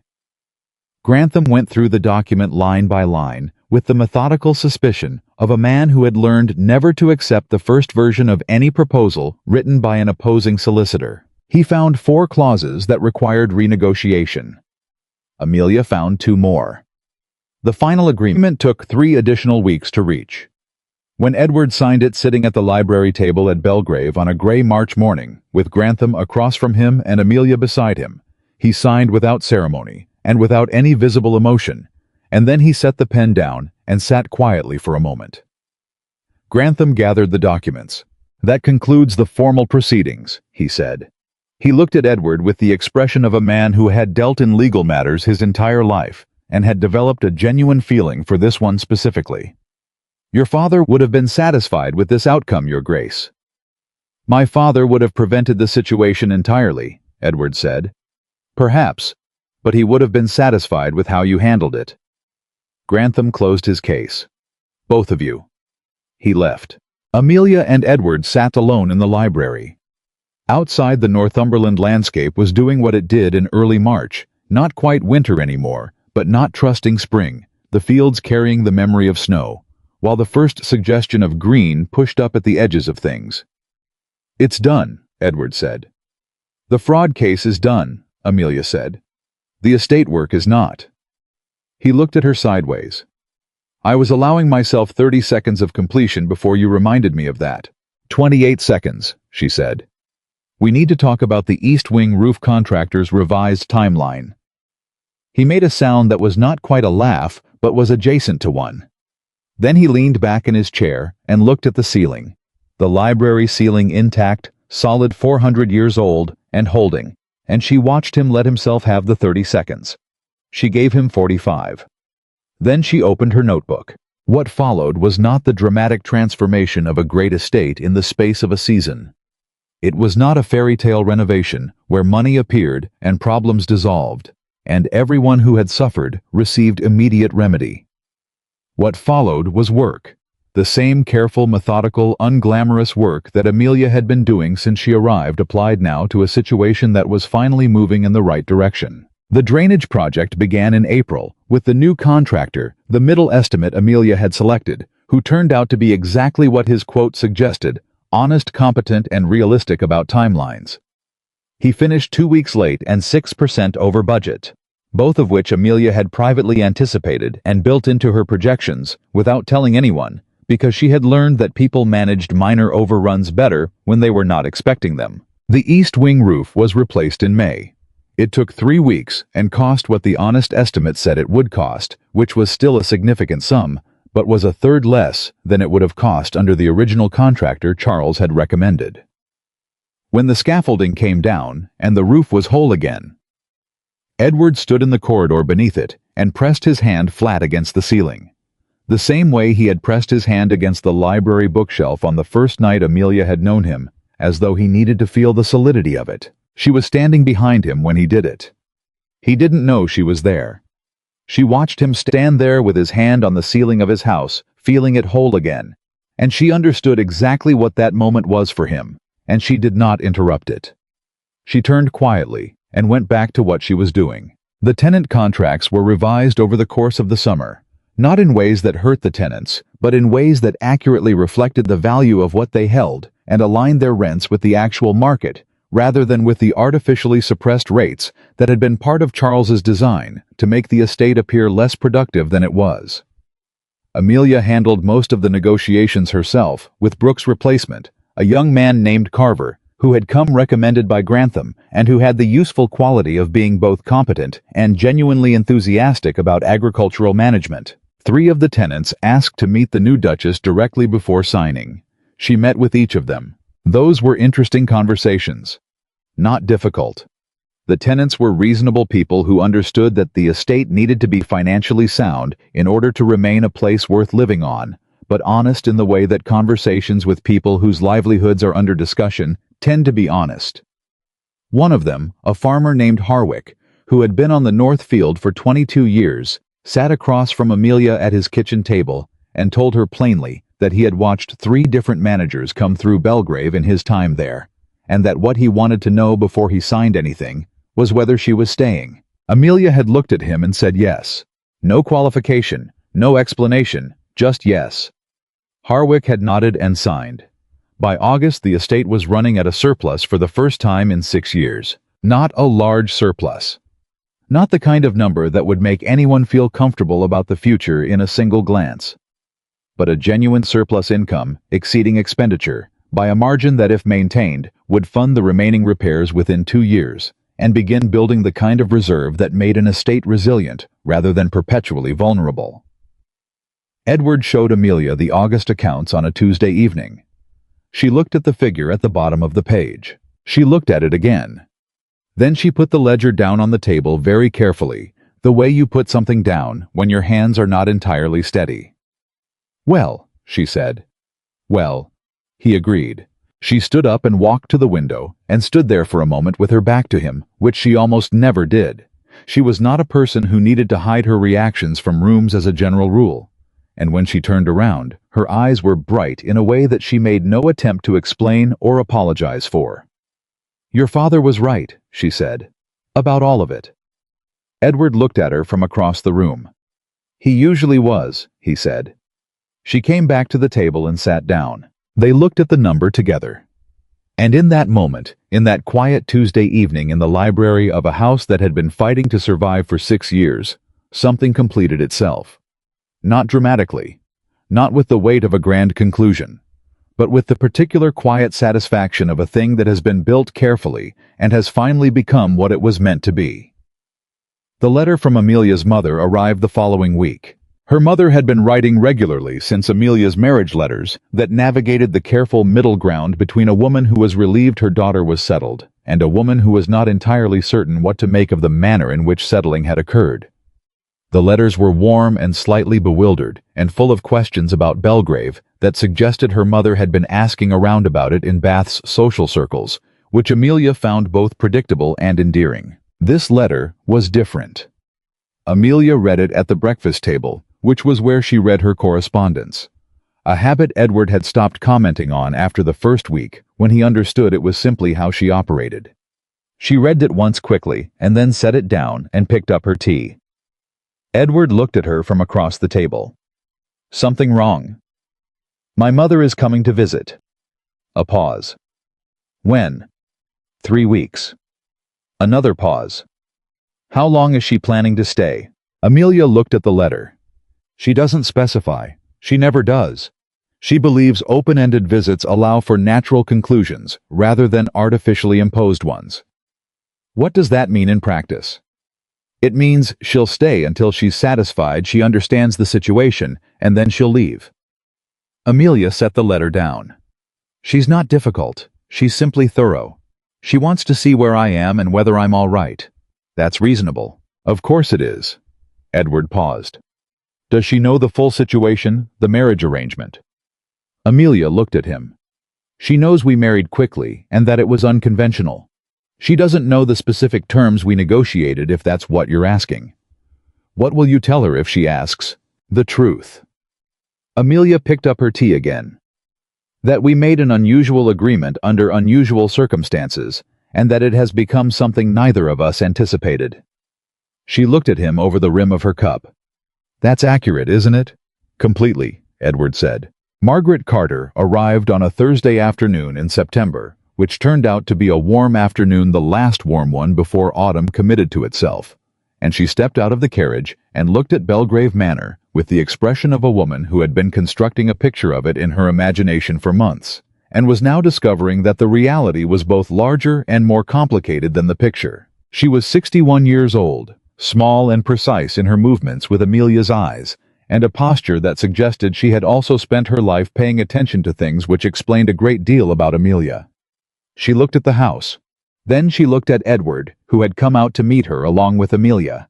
Then she looked at Amelia, in approximately 4 seconds. Margaret Carter assessed the entire situation and arrived at conclusions that Amelia could tell from her mother's expression were largely accurate. Your Grace, Margaret said to Edward with a correct and composed courtesy. Mrs. Carter, Edward said. Welcome to Belgrave. I hope the journey was comfortable. It was, thank you. She turned to Amelia. They looked at each other. Then, Margaret Carter put both hands on her daughter's face briefly, the way mothers do when they need to see someone properly, and looked at her, and then nodded once, as if confirming something to herself. You look well, she said. I am well, Amelia said. Good. Her mother released her face and turned back to the house. Now show me everything. Margaret stayed for 2 weeks. She was, as Amelia had said, not difficult. But she was thorough in the specific way of a woman who loves someone and needs to understand the texture of their life rather than just the surface of it. She walked through the house with attention. She spoke to Mrs. Walsh, who reciprocated her directness with directness of her own, and they appeared to reach an understanding within approximately 40 minutes that both parties considered satisfactory. She went out to the tenant farms with Amelia twice and listened to Amelia's explanations of the work they had done with the focused interest of someone who actually wanted to understand, rather than someone being politely attentive. She and Edward had dinner together on the 3rd evening, just the two of them, because Amelia had a headache. A genuine one, though she acknowledged to herself that the timing was convenient and retired early. She did not know what they talked about. She did not ask. She came down to breakfast the next morning, and Edward was already at the table, and he looked at her with the expression of a man who has survived a thing he was uncertain he would survive. Well, she said. Your mother, he said, is formidable. I know. She asked me 4 questions that I'm still thinking about. I'm not going to ask what they were. Good, because I'm not going to tell you. He looked back at his newspaper. She approves of you being here for what it's worth. Amelia sat down. It's worth quite a lot, actually. That's what I told her. She looked at him. He looked at his newspaper. She poured her tea. On the last evening before her mother left, Amelia and Margaret sat together in the library, the room that had been Amelia's room from the beginning, the room that had her books and her notebooks and the particular arrangement of lamplight that she had come to think of as hers. And they talked in the way they had always talked when there was something real to say, which was directly and without much ornamentation. "You're happy here," Margaret said. Not a question. "I am," Amelia said. "That's not what I expected when I got your letter in December." Her mother looked at the shelves. "You said you'd married someone you'd known for an hour." 40 minutes. 40 minutes. A pause. "Your father would have found that either completely ridiculous or completely sensible, and I'm not sure which." "I think both," Amelia said. Margaret was quiet for a moment. "He's a good man, Edward." "He is." "He's not easy." "No." "Neither are you." Amelia smiled. "I know, but you suit each other." Her mother said it with the particular certainty of someone who has been watching people long enough to know the difference between two people performing compatibility and two people who actually have it. Not in the obvious ways, in the important ones. She paused. "He looks at you the way your father used to look at me when he thought I wasn't paying attention." Amelia was quiet for a moment. "He does," she said finally. "I know." Margaret stood up. "I'm going to bed. Early start tomorrow." She kissed Amelia on the forehead, which she had not done in years, and went to the door. "Mum," Amelia said. Margaret turned. "Thank you for coming." Her mother smiled. "I needed to see for myself." She looked around the library, the books, the lamplight, the notebooks stacked on the table, the particular lived-in quality of a room that belongs to someone. "It's exactly right for you." She left. Amelia sat alone in the library and let herself feel the weight of the evening settling into something she could carry, and then she opened her notebook and wrote the date at the top of a new page and began her list for the following day. She was 3 items in when she heard Edward's footsteps in the corridor. He came through the door and stopped when he saw her there, which was not unusual. She was often in the library in the evenings, but he seemed to have come looking for something and found something else instead, or possibly found exactly what he had been looking for. "Your mother got off to bed?" he asked. "She did." Amelia set down her pen. "What are you looking for?" "You actually." He came in and sat down across from her and put something on the table between them. A document. She looked at it. It was their marriage agreement, the one signed in the registry office on St. Giles Street at 11:58 on the 23rd of December by a clerk named Holt, and witnessed by 2 men whose names she had never learned. She recognized her own signature at the bottom, and Edward's beside it, and the official stamp slightly off-center that had made it legal. She looked at it for a long moment, then looked at him. "I had Grantham send it," Edward said. "I wanted it here." "Why?" He looked at the document. "Because I've been thinking about what this is." He paused. "When we signed it, it was a solution. A legal instrument, a thing that solved a problem at 11:58 on a night when I had run out of other options." He looked up. "I don't want it to be that anymore." "What do you want it to be?" "What it actually is." He held her gaze. "A marriage. Not the beginning of one, not the legal framework of one, the real thing. What we have been for months without calling it that, because we started with terms and conditions, and it seemed strange to renegotiate something that had already changed on its own." Amelia looked at the document. She thought about the registry office, the smell of old paper and candle wax, the tired clerk, the 2 strangers standing at a table with 2 minutes to spare before midnight. She thought about the carriage ride to Grosvenor Square, and the silence that had been more comfortable than it should have been for 2 people who had known each other for 40 minutes. She thought about the library at Belgrave the first night with his grandfather's books, and the lamplight, and the moment she had understood that this house was going to be hers. In some way she hadn't yet earned, but already felt. She thought about drainage estimates and account books, and a man named Brooke crying in a study and a roof that had finally been replaced, and a number at the bottom of an August ledger that had made her hands unsteady. She thought about what her mother had said. "He looks at you the way your father used to look at me." "We started with terms," she said. "Yes. I kept mine. You went considerably beyond yours," he said. "You kept the terms, and then you built something that the terms didn't ask for." He paused. "I want to ask for it now, properly, not because I need it, and not because it solves a problem." He looked at her steadily. "Because it is the most important thing in my life, and I want to say so clearly, so that you know it, and so that I have said it, and so that we do not continue to have a real marriage that we treat as an arrangement out of habit." The fire in the library crackled. Amelia looked at the man across from her, this man who had cracked his watch case in a ballroom and spoken the truth to a stranger behind a curtain and married her with 2 minutes to spare, and then spent months discovering that what he had acquired in the name of necessity was the thing he had actually been missing all along. This man who pressed his hand against ceilings to feel whether they were solid. This man who did not speak until he was certain, and was always certain when he did. "Say it clearly then," she said. He did not look away. "I love you," he said. "Not as a convenient duchess, or a capable partner, or the woman who saved my estate. As you. Amelia." The person who was hiding behind the curtains because she couldn't stand another hour of pretending, and who looked at a desperate duke, and saw something worth negotiating with, and who came to a place she had never seen, and paid attention until it became hers. A pause. "I love you, and I would like our marriage to know that." The room was very quiet. Amelia picked up the marriage agreement. She turned it over.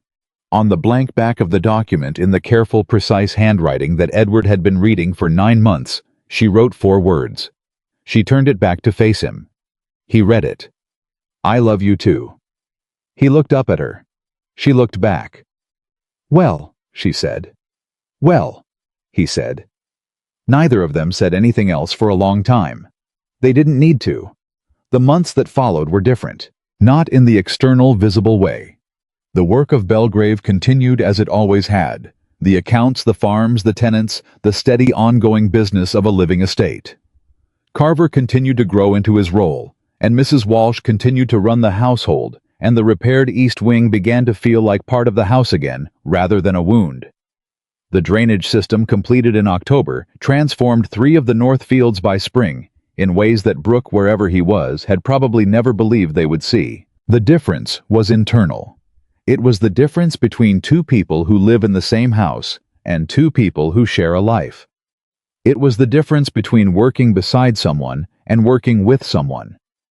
It was the difference between knowing a person and being known by them, which is the thing that takes longer and matters more and cannot be negotiated in a library at 11:20 at night with a clock running.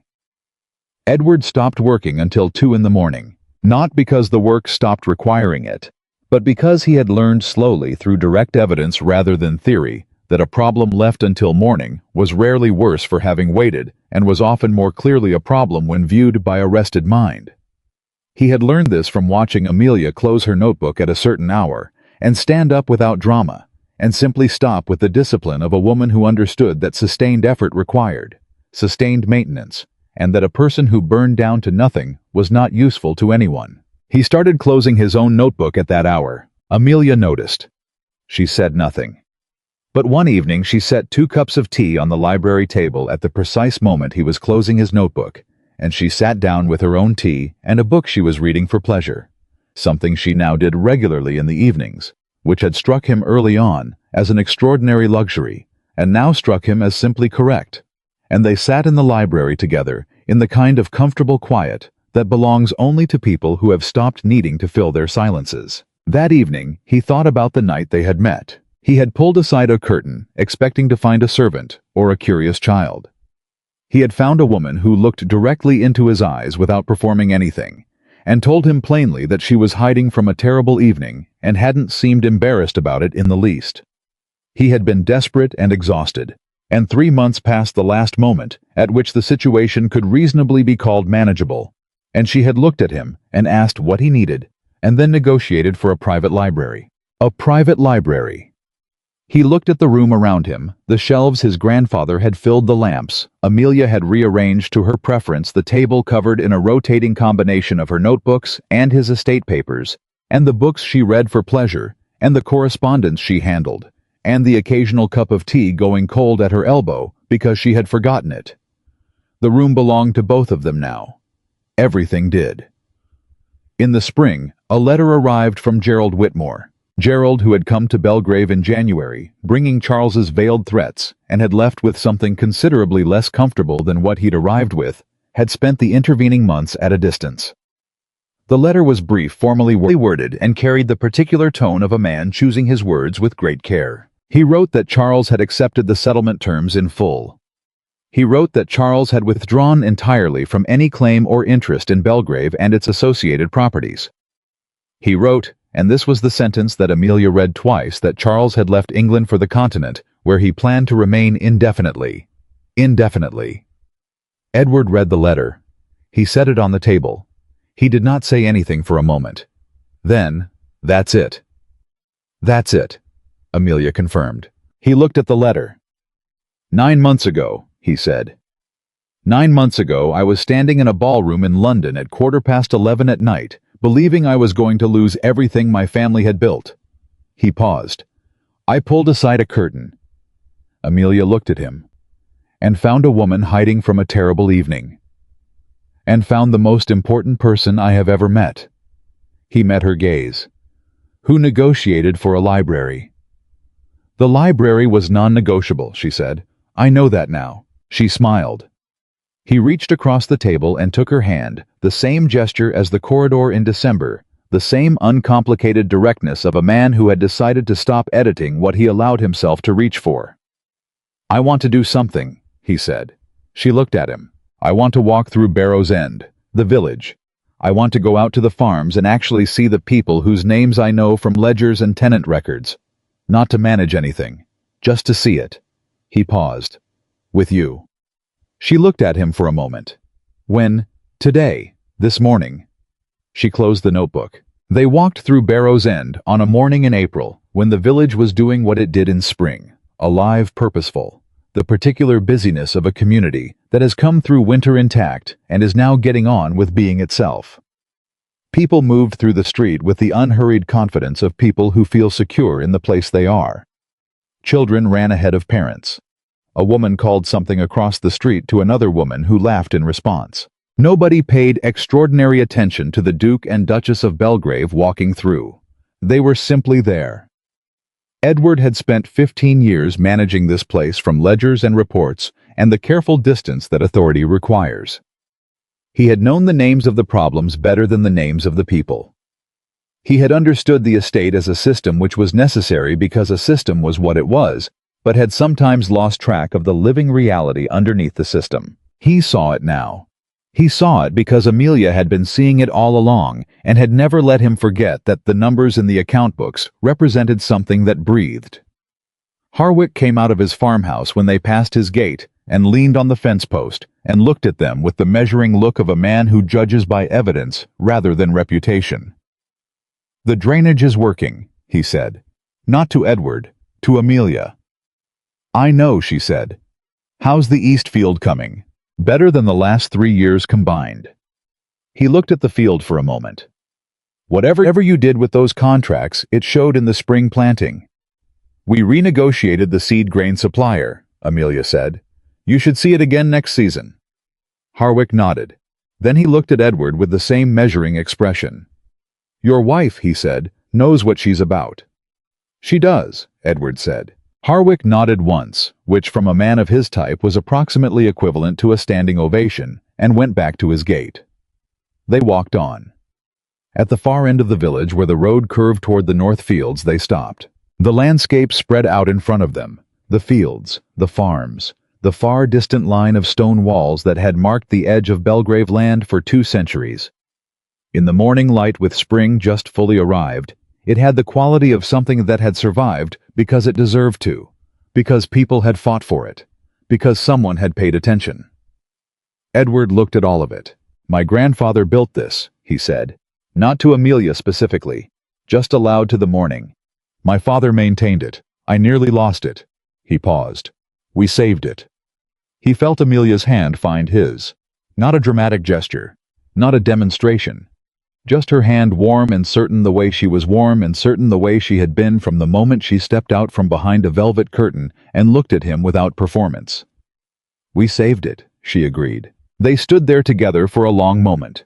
Then Amelia said, because she was who she was. Carver sent a note about the north fence line. There's a section that needs attention before the summer. I saw it. And the second drainage report from the contractor needs a response. I'll write it this afternoon. Good. She squeezed his hand once. Then let's go home. Home. The word landed with the weight of everything it had taken to become true. 4 months of legal proceedings. 6 months of rebuilding. 9 months of two people learning each other in the way that people learn each other when they are paying genuine attention, not performing, not pretending, not working towards some imagined future version of the relationship that would finally be the right one. Just this. Just the actual thing every day in all its imperfect and demanding and extraordinary reality. They turned back toward the house, toward the library with its rearranged lamps and stacked notebooks, toward the repaired roof and the functioning drainage and the accounts that showed a surplus, toward the 300 families on the land around them who did not know and did not need to know exactly how close they had come to losing everything. Toward each other. Edward Whitmore had walked into a ballroom in December, believing that what he needed was a name on a legal document. What he found behind a velvet curtain was something the law cannot manufacture, and money cannot purchase, and desperation by pure accident sometimes stumbles into anyway. Amelia Carter had walked into a registry office at 11:58, believing she was solving a problem for a stranger. What she built in the 9 months that followed was the truest version of herself she had ever inhabited. Not the overlooked woman that London had decided she was, not the practical spinster her family had quietly accepted, but the person she had always been underneath all of that, waiting for a place that was worth being it in. The woman nobody noticed had walked into a broken estate and made it whole. The Duke who married a stranger in desperation had discovered that the greatest inheritance he would ever receive was not land or title or the legacy of 4 centuries. It was her. It had always been her. And Belgrave, 400 years old and still standing, held them both and kept them the way places keep the people who are brave enough to love them back.